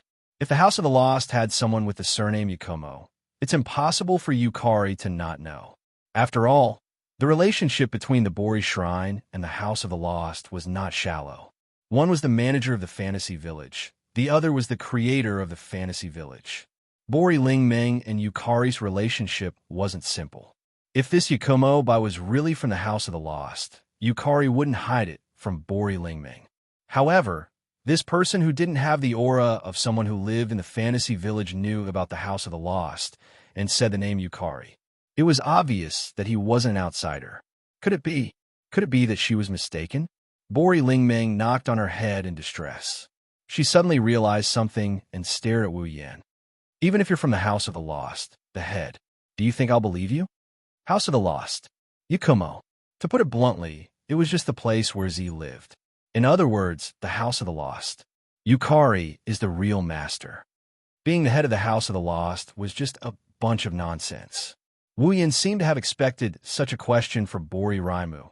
He grinned in response. It's natural for you to find it strange, but I am indeed the head of the House of the Lost. To be precise, I should be the future head of the House of the Lost. Because Wu Yin grinned at Bo Ling Ming.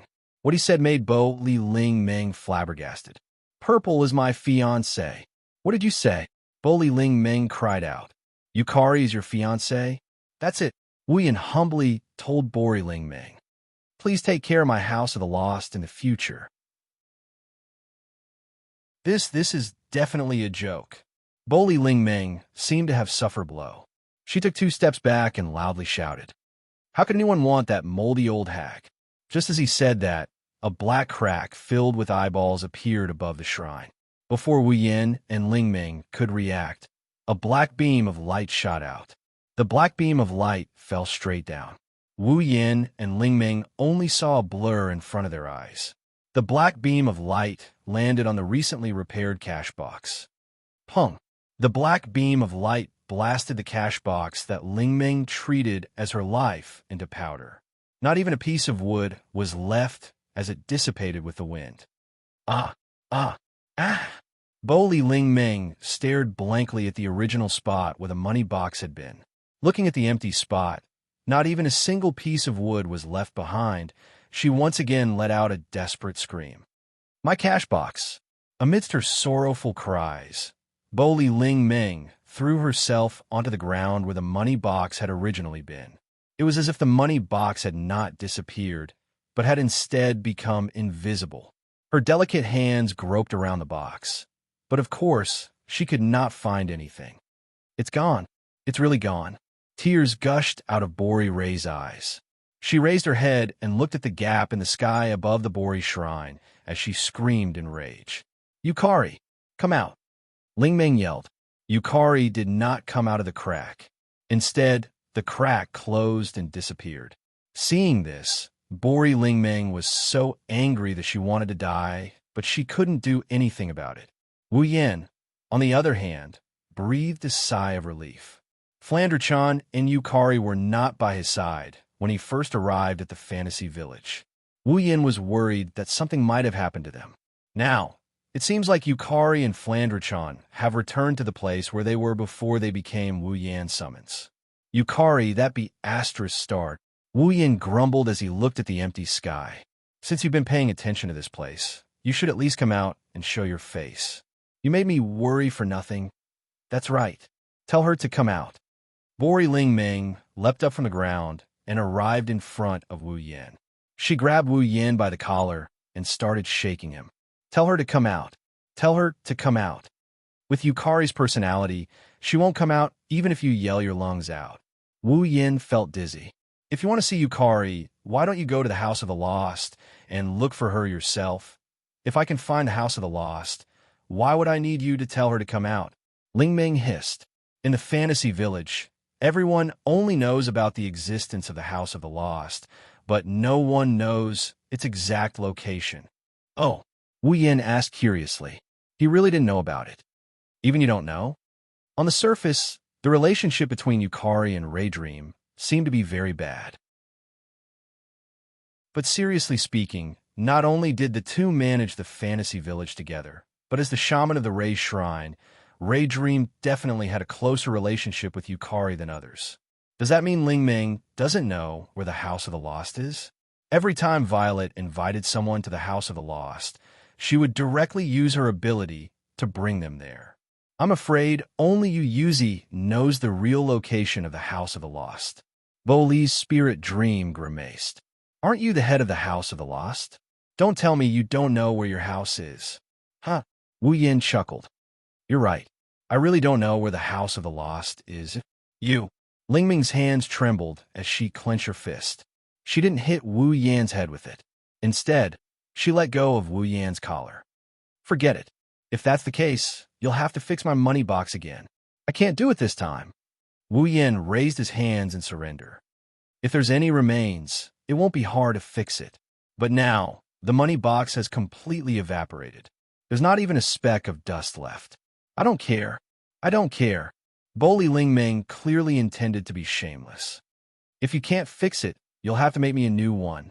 Fine. Wu Yan flinched at her words. Why? This time, it wasn't me who broke your money box. Aren't you the head of the House of the Lost? Aren't you Yukari's fiancé?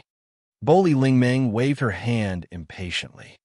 If that's the case, Yukari broke my things. Don't you have to take responsibility? This time, Wu Yan was speechless. Wu Yan was speechless. Hurry up and finish my money box. Boli Lingmeng lightly snorted. Otherwise, when people come to pay their respects, what if they don't see the money box and think they don't have to donate anymore? Don't worry, Wu Yan complained. No one will come to pay their respects. What did you say? Nothing. Then hurry up and do it. Boli Lingmeng turned around and walked into her shrine without looking back. As she walked, she muttered to herself, Yukari, she really has a fiancé. Since that gap appeared, it means that Yukari has been paying attention to the situation here. Since Yukari didn't come out to deny it, it means that she admitted it. Lingmeng could only choose to believe it. Chapter 1708. In one of the areas of the fantasy village, there was an antique village, the human realm. In the fantasy village, there were all kinds of non-human creatures, such as monsters, fairies, and demon spirits. Even the gods lived in it. Although there were also humans, compared to those non-human creatures, humans were a weaker race.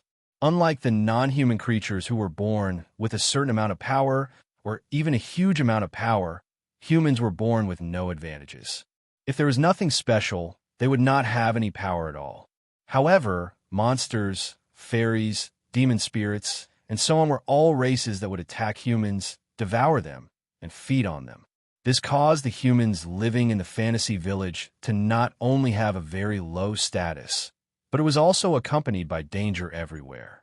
The human realm was the main settlement of the humans in the fantasy village. In addition to humans, there were also a few monsters and other races living here. The non-human races living in the human realm generally had no hostility to humans and would not attack them. Therefore, there were not many monsters living in the human realm, but it was very common for monsters to come to the human realm to do things. Because the human realm was the only place in the fantasy village that could be called a normal place. The humans living here would not only open all kinds of shops to make a living, but some obedient monsters would also open shops here. There were also school buildings that specialized in teaching human children to read. It was just like an ordinary village. It was very peaceful. The daily necessities that humans needed could be bought here. The things that monsters and other non-human creatures needed could also be found here.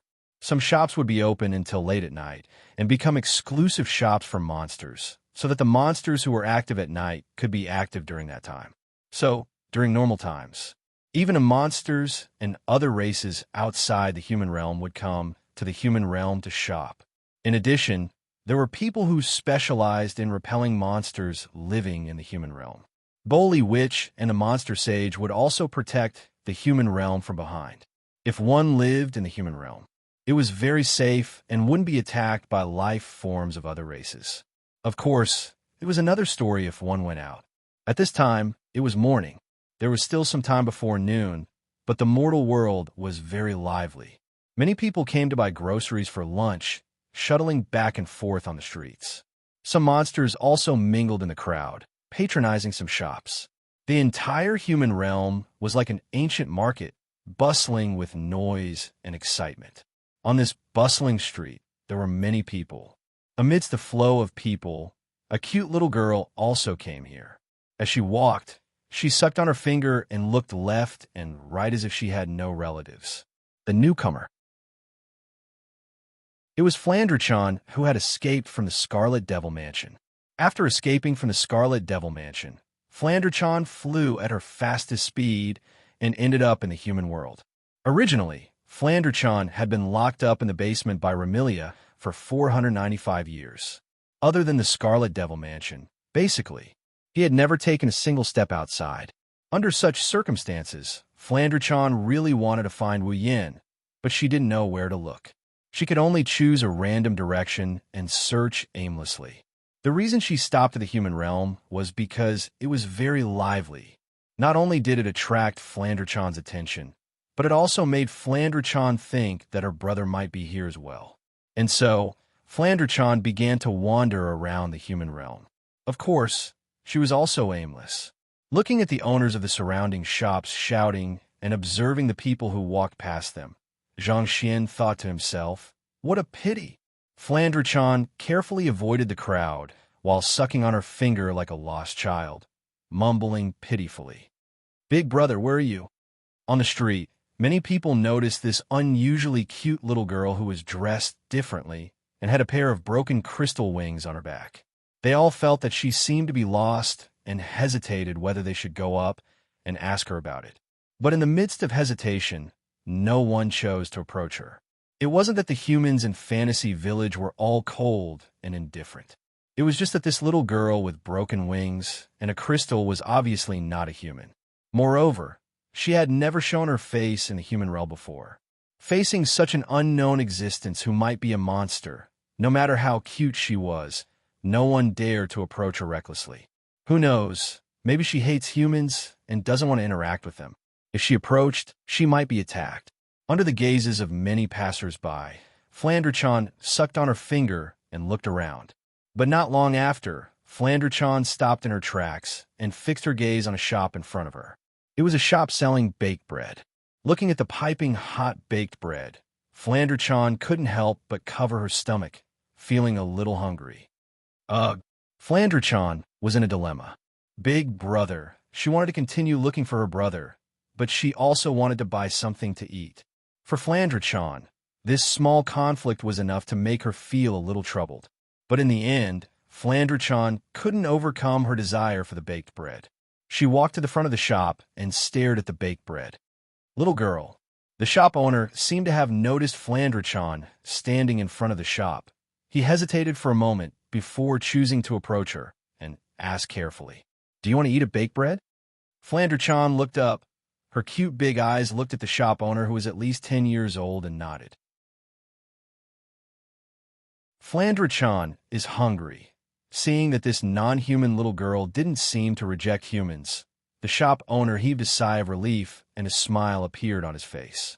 "Then, do you want to buy a baked bread?" "Yes." Flandre-chan nodded without hesitation. Her adorable look made the shop owner's face soften despite knowing that she wasn't human. "All right, one baked bread." The shop owner grabbed a piping hot baked bread and stuffed it into a paper bag that could only hold half of it before passing it to Flandre-chan. "Thank you for your patronage." Flandre-chan smiled happily.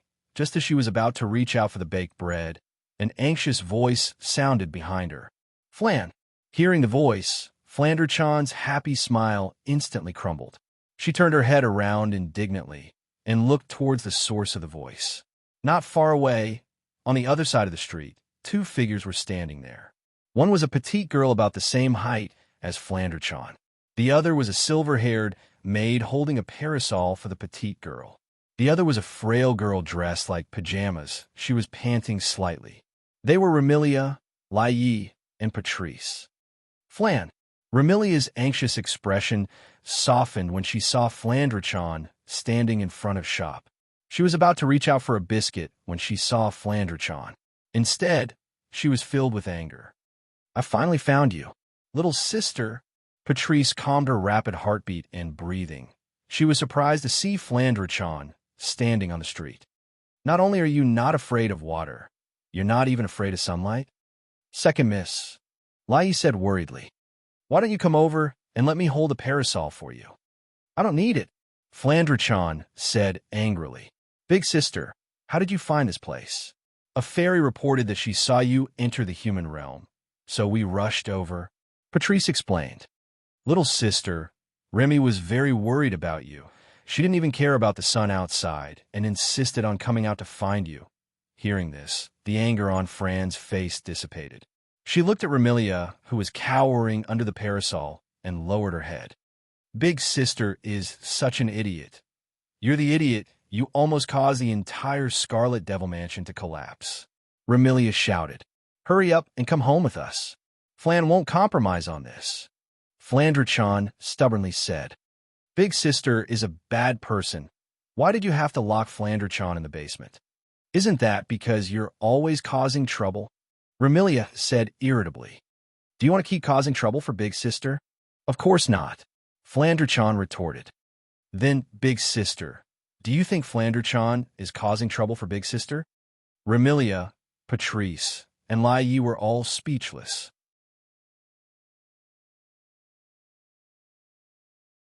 Chapter 1709. At this moment, Remilia, Patrice, and Black Knight finally calmed down after Flandre-chan broke out of the Scarlet Fiend Mansion. Questions arose in their minds one after another. The first question was, of course, the reason why Flandre-chan wasn't afraid of water or sunlight. As a vampire, Flandre-chan's strength was above Remilia's. However, in terms of vampire bloodline, both of them weren't that far apart. Logically speaking, since Remilia was afraid of water and sunlight, Flandre-chan should be the same. That was why whenever Flandre-chan caused trouble and tried to break out of the Scarlet Fiend Mansion, Patrice would cast a spell to make it rain outside the mansion and force Flandre-chan back. This method had clearly worked the last time, but this time, it had suddenly lost its effect. How could Remilia and the others not be puzzled, surprised, or even shocked? The second question was, of course, Flandre-chan's current state. Even though it didn't sound nice, Flandre-chan had been in a crazy state ever since she was born. She basically didn't stop and wanted to find someone to play with her all day long. However, she didn't know the key point, and the more she played, the crazier she got. In the end, those who played with Flandrachan were all smashed into pieces. Even the items in the surroundings were affected. Flandrachan, who had gone crazy from playing, destroyed everything. It was because of this that Remilia had no choice but to lock Flandrachan up in the basement. But this time, Remilia, Patrice, and Black Knight were shocked to discover that the trace of craziness in Flandrachan's beautiful wine-red eyes was gone. Moreover, in the human world, in a place where there were so many people around, Flandrachan wasn't like before. Every time she met someone, she would crazily ask them to play with her and play with them until they broke. She even blended into the crowd like an ordinary child. There wasn't the slightest feeling of being out of place. Remilia, Patrice, and Black Knight, who thought that Flandrachan would start a massacre upon encountering strangers, looked at each other in dismay. It had been a while since they last saw Flandrachan. Actually, it hadn't been that long. But the last time they met, Flandrachan was still as crazy as ever. She would even throw a tantrum every now and then. Why did she change so much this time? Flandrachan wasn't afraid of water or light. She was as normal as a child now. Could it be that something had happened to Flandrachan during the time she was in the basement that changed her? Could it be that Flandrachan wasn't crazy anymore? Remilia couldn't help but feel a little excited. If Flandrachan was really like a normal person, then wouldn't the two sisters be able to live a good life together and not have to imprison her? Zui seemed to have thought of the same thing, and a trace of surprise appeared on her pretty face. Patrice was the only one who remained calm. She looked at Flandrachan and probed. "Sister, don't you want to find someone to play with you?" Remilia and Lei couldn't help but hold their breaths. Play? Flandrachan's eyes lit up. She seemed to be tempted. But when she remembered that she had other matters to attend to, she withered away like a frosted eggplant. "Flan wants to play too, but I have to find my brother." "Brother?" This time, Remilia, Patrice, and Night Eye were stunned. "Brother? Since when did Flandrachan have a brother?" "That." The shop owner, who was holding a sesame seed cake, was troubled. "Sesame seed cake. Do you want more?" "Yes." Flandrachan replied without hesitation. She took the biscuit from the shopkeeper's hands with a bright smile. Then, as if she had thought of something, she rummaged through her clothes and took out a gold coin. "Here's the money." With that, Flandrachan slammed the gold coin on the counter in front of the shopkeeper, leaving the shopkeeper dumbfounded. Not to mention the shop owner, even Remilia, Patrice, and Midnight were dumbfounded. A gold coin? Why would Flandrachan have a gold coin? No, that's not right. When did Flandrachan learn how to buy things and know that she has to pay for things? That little girl. The shop owner didn't know that the cute little girl in front of him was once a killer fiend. He picked up the gold coin on the counter and handed it to Flandrachan with fear and trepidation. "This amount is too big. I don't have any spare change for you." It wasn't just big. With this one gold coin, even if it wasn't enough to buy the shop, it would definitely be more than enough to buy him a month's worth of sesame seed cakes. With a small business like the Sesame Seed Cake Shop, how could they find any extra money? Flandrachan blinked her eyes. She looked at the sesame seed cake in her hand with reluctance. "But Flandrachan only has a gold coin, and I'm hungry." The shopkeeper's face was filled with embarrassment. After a long time, he sighed. "Forget it. This sesame seed cake is a gift for you, little girl." "Really?" Flandrachan looked like a blossoming flower with a happy smile on her face. "Thank you." Seeing how happy Flandrachan is, the shopkeeper also laughed. Flandrachan picked up the gold coin and sneaked a glance at Remilia, Patrice, and Dark Knight. Then, she turned around and ran away like a wisp of smoke. "Fran!" Remilia was shocked. "Chase after him." Remilia, Patrice, and Little Knight also ran after Flandrachan. "Fran, stop right there." It was Remilia's exasperated yell that sounded like she was going crazy. "Sister, go back quickly." Flandrachan yelled without even turning her head. "Second miss, please stop." While carefully holding an umbrella for Remilia, she ran in small steps to match her young miss footsteps. "No way." Flandrachan started to bite the sesame seed cake in her hand, but she still insisted on running away. Sister, sister, sister, milady. It was Patrice who had a weak body and suffered from asthma. She had been squatting at home all this while, and her stamina was starting to weaken. Patrice, you better go back quickly. Flandre-chan turned around and stuck out her tongue at Remilia, Patrice, and Dark Knight while making a face. Just like that, four beautiful girls, big and small, were engaged in a chase on a street in the land of the living.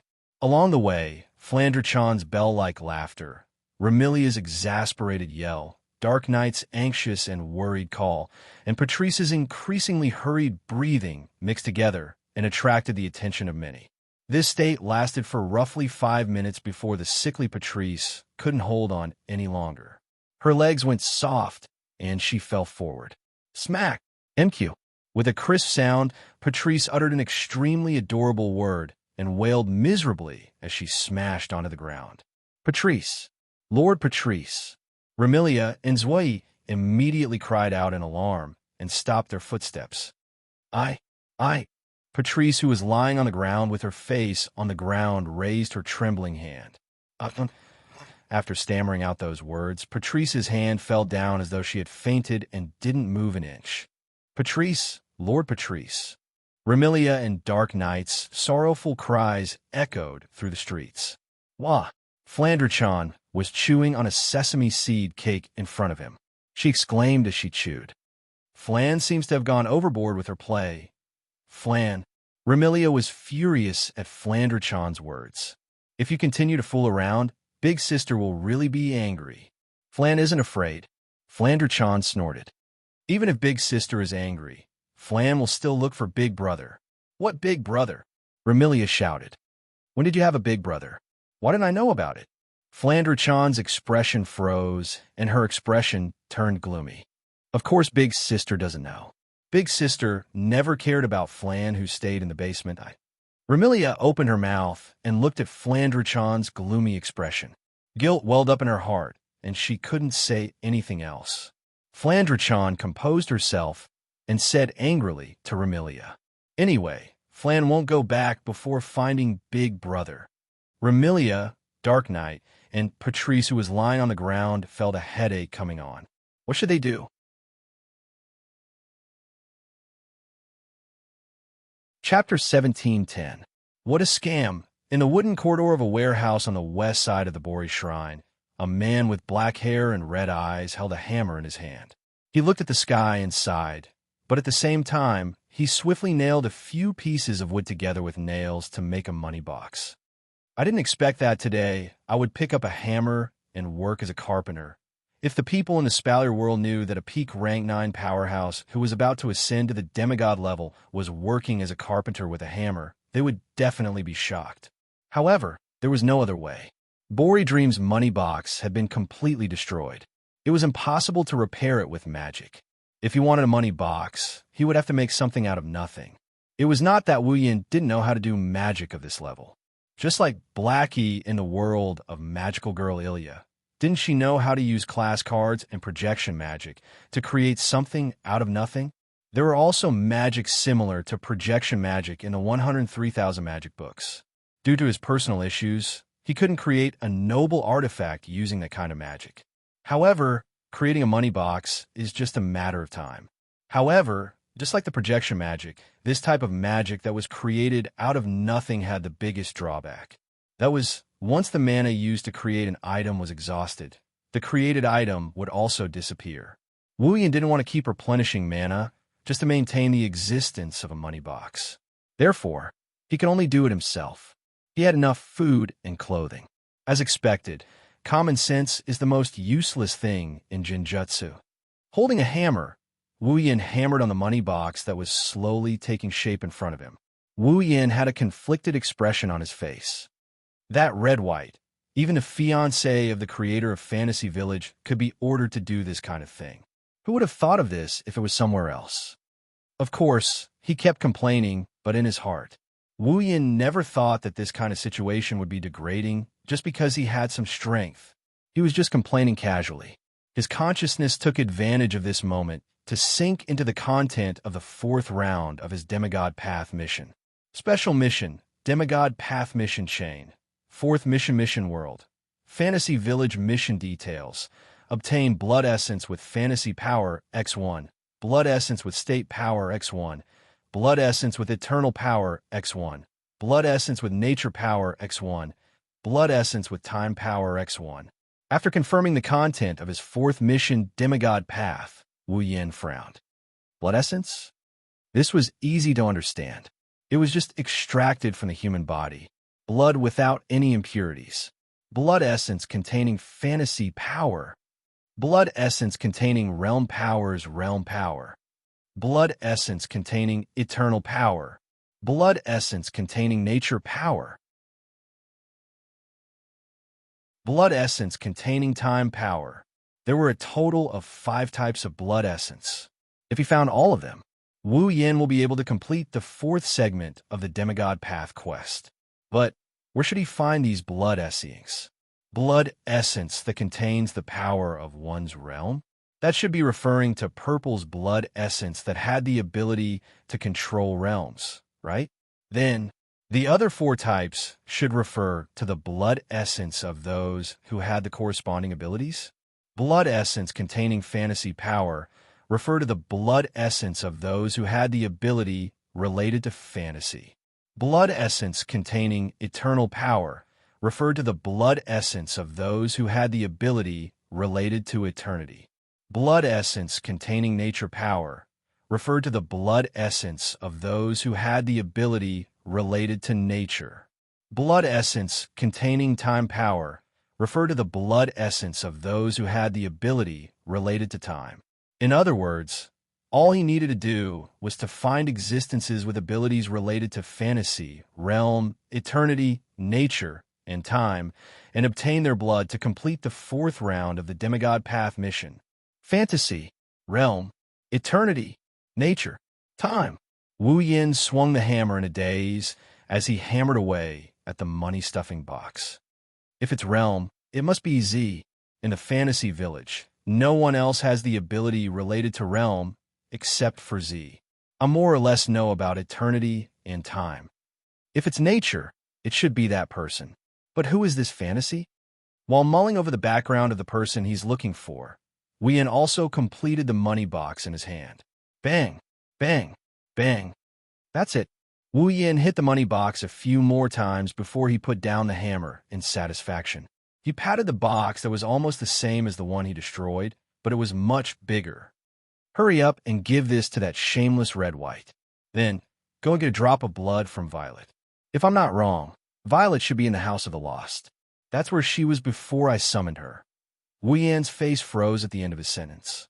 The place where Violet was before she was summoned by Mengqi? Flandre-chan should be in the same place, right? Is there any other place where Flandre-chan was before she was summoned? The basement of Scarlet Fiend Mansion. It was a place that left Flandre-chan with endless trauma and hatred. Given how much Flandre-chan hated the basement of the Scarlet Fiend Mansion, if she had returned to the basement the moment she returned to Fantasy Village, she would either be hiding there helplessly or she would have already caused a ruckus in the Scarlet Fiend Mansion. Wu Yin couldn't sit still any longer. He stood up and he rushed towards the shrine. When he arrived at the entrance of the shrine, he pushed the door open and he shouted without hesitation. Red-white. Bo Li Lingmeng, who was leisurely sitting in front of a table and drinking tea, was startled by the sudden cry. A mouthful of scalding hot tea smoothly slid down her throat, causing her eyes to widen in shock. Wah! Immediately, Bo Li Lingmeng jumped up from the ground and ran around the shrine. Tears flowed down her face as she fanned her tongue with all her might. Water! Water! Water! Seeing the chaotic scene, Wu Yin raised his hand and he channeled his magic power into it. At the next moment, an azure magical ritual appeared above Bo Li Lingmeng's head. It spun and a waterfall of water poured down like rain. Splash! Amidst the splashing sound of water, Bo Li Lingmeng's entire body was drenched by the water from the sky. She instantly turned into a drowned rat. Drip! Water droplets slid down from Bo Li Lingmeng's body and dripped onto the soaked floor. Bo Li Lingmeng's robe clung tightly to her body, revealing the curves of her delicate body. Bori Lingming's tongue seems to have cooled down, but she didn't look happy at all. She stared at Wu Yin, who is standing at the door, like she wants to poke a hole in his body with her gaze. The look in her eyes is extremely dangerous. Huh? Wu Yin smiled bitterly under Bori Lingming's murderous gaze. You asked for water, so I gave you water. Thank you so much. Maybe it's too much of a hassle, so Lingming glanced at Wu Yin. She grabbed her skirt and started twirling the water. Wu Yin couldn't help but look at Boli Lingming's skirt that hiked up to her knees, looking at her fair thighs. Wu Yin retracted his gaze after a quick glance, and he asked Lingming instead. Red White, where is Red Devil Mansion? My name is not Red White. My name is Lingming. Bori Lingming glared at Wu Yin. Red Devil Mansion? Why are you looking for Red Devil Mansion? I don't have time to explain. Tell me the location first. Wu Yin raised his voice. Otherwise, if things get out of hand, as the manager of Fantasy Town, you won't be able to relax. Things get out of hand? Boli Lingming's brows furrowed as well. What are you talking about? Didn't I tell you to tell me the location first? Anxious, Wu Yin jumped in front of Bori Lingming and grabbed her shoulder. Hurry up and tell me the location of Red Devil Mansion. Let me go. Bori Lingming's body trembled as it was the first time she was touched by someone of the opposite sex. An unnatural expression appeared on her face as she struggled. In the end, as she struggled, Boli Lingming was hit by the water dripping from her body. She let out a cry of surprise as she fell forward. Chapter 17:11. In the air not far from the Bori Shrine, a figure is flying towards the Bori Shrine at a leisurely pace. However, rather than saying that it is a figure flying towards the Bori Shrine, it would be more accurate to say that it is a figure riding on a broom, like a witch, using the broom to fly towards the Bori Shrine. The one riding on the broom is a girl dressed as a witch, but she looks neither fish nor fowl. She had curly blonde hair that reached her waist and fluttered in the wind. There was a braid at the front of her bangs that hung in front of her body. There was a bow ornament on the braid that swayed along with her long hair. The young lady was dressed in a standard black sorceress outfit, but she had a white half apron on the outside. She wore a wide black triangular sorcerer hat on her head. The hat was decorated with a large butterfly knot, and the color of the butterfly knot was white. This is a girl that is very similar to Bori Lingming in all aspects. Boli Lingming's entire body, aside from her hair, was only red and white. This young girl's entire body, aside from her hair, was only black and white. In fact, this girl is also called this by others. Unfortunate Black and White. Original name, Misty Rain Devilisa. In the fantasy land where monsters are everywhere and gods are also present, Misty Rain Devilisa is an extremely rare human who has the power to rival monsters. Her job is a mage. Moreover, she is also a human who is bored to death all day long and wants to find a person or monster to fight. She is a very lively human. It's so boring. Isn't there anything interesting happening?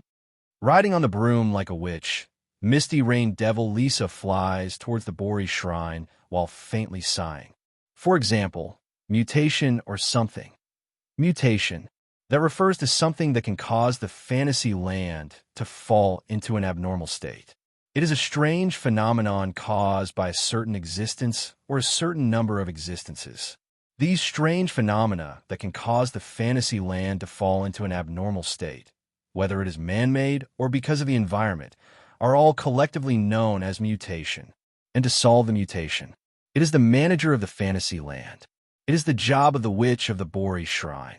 This black and white, which who is currently flying towards the Bori Shrine, can also be considered an expert in solving mutations. Of course, the so-called expert in solving mutations is just because Misty Rain Devil Lisa is too bored. Every time there is a mutation, she will eagerly follow behind Bori Lingming. She is even more active than Bori Lingming in solving the mutation, thus obtaining the title. This is a person who really wants to kill time and wants to see the world in chaos. Bori Lingming, who is greedy for small gains and money, but is also abnormally lazy. Apart from their clothes being compatible, they are a completely different person. I wonder if there are any interesting things thrown in from the outside world at the Bori Shrine. Misty Rain Devilisa's face is full of expectations as she giggles. If there is, I will borrow it to play with Lingming. The borrow is the witch's the wish. It means that although it is a borrow in the hands of Misty Rain Devilisa, the thing she borrows will never be returned. Not only that, Misty Rain Devilisa's borrow is completely different from other people's. Her borrow means that she doesn't need the owner's permission to take away the things she wants. In other words, she is stealing. Very simple, understand? Thus, Misty Rain Devilisa, who is known as a mage but is actually a black and white bandit, arrived at the Bori Shrine with the help of her own magic tools. She descended in front of the Bori Shrine's entrance. Lingming, after shouting loudly, Misty Rain Devilisa didn't have the intention to knock on the door and directly opened it. "I came to see you." Misty Rain Devilisa's voice became weaker and weaker. Her expression also changed rapidly. In the end, it turned into an extremely shocked expression. "Marissa?" Inside the shrine, Bori Lingming's panicked and shocked voice rang out. However, Bori Lingming's voice came from the ground. In Misty Rain Devilisa's eyes, Bori Lingming's body was drenched as she sat on the ground. No, more accurately, it should be said that Bori Lingming was completely drenched, her fair skin exposed to the air through her red and white robe, appearing extremely alluring. Currently, she was sitting on top of a man lying on the ground, a man that Misty Rain Devilisa had never seen before. He raised his head and looked at her with a dazed expression. That's right. She's sitting on a man lying on the ground, a woman on top and a man on the bottom. A perfect example of a woman on top and a man on the bottom. It is because of this that Misty Rain Devilisa, who doesn't care about details, was so shocked that she couldn't react for a long time. Misty Rain Devilisa and Bori Lingming are good friends. At least, that is what Misty Rain Devilisa thinks. Indeed, in the fantasy village, other than Yukari, the one who dares to say that she knows Bori Lingming the best is definitely Misty Rain Devilisa. In Misty Rain Devilisa's understanding, Bori Lingming is someone who is not interested in anything. She is not even interested in the things that her identity as a Bori shrine, which should do. She is a lazy person who is only interested in money.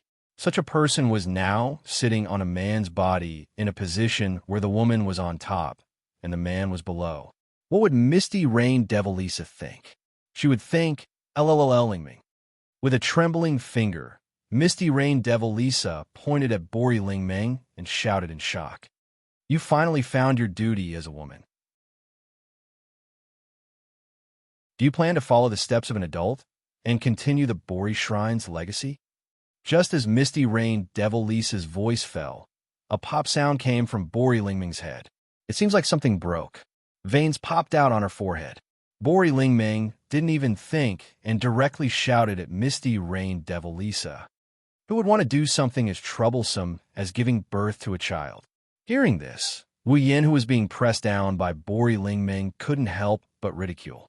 So you already know that you are someone who can't do something as important as giving birth to a child? What did you say? Bori Lingming was furious. She raised her fist and punched towards Wu Yan's chest. You are the one who can't do something as important as giving birth to a child. I really can't do that. Wu Yan quickly got up and shouted as if he couldn't take it anymore. Say, can you hit me with less force? Can you get up first? Hearing this, Bori Lingming remembered that not only was she in close contact with the man under her, she was also twisting around on top of him. She was being taken advantage of. Bori Lingming jumped up as if she was electrocuted. She pulled away from Wu Yan and shouted at Wu Yan. I am sure now. You are the one who caused my broom to break 11 times this morning. You are the one who will bring me misfortune. Don't talk nonsense. Wu Yan got up from the ground and patted the dust off his body. He curled his lips and pointed at Misty Rain Devilisa. The only one who will bring misfortune is that black and white. You are that black and white. Your whole family is that black and white. Misty Rain Devilisa was furious. However, she quickly asked with a face full of curiosity.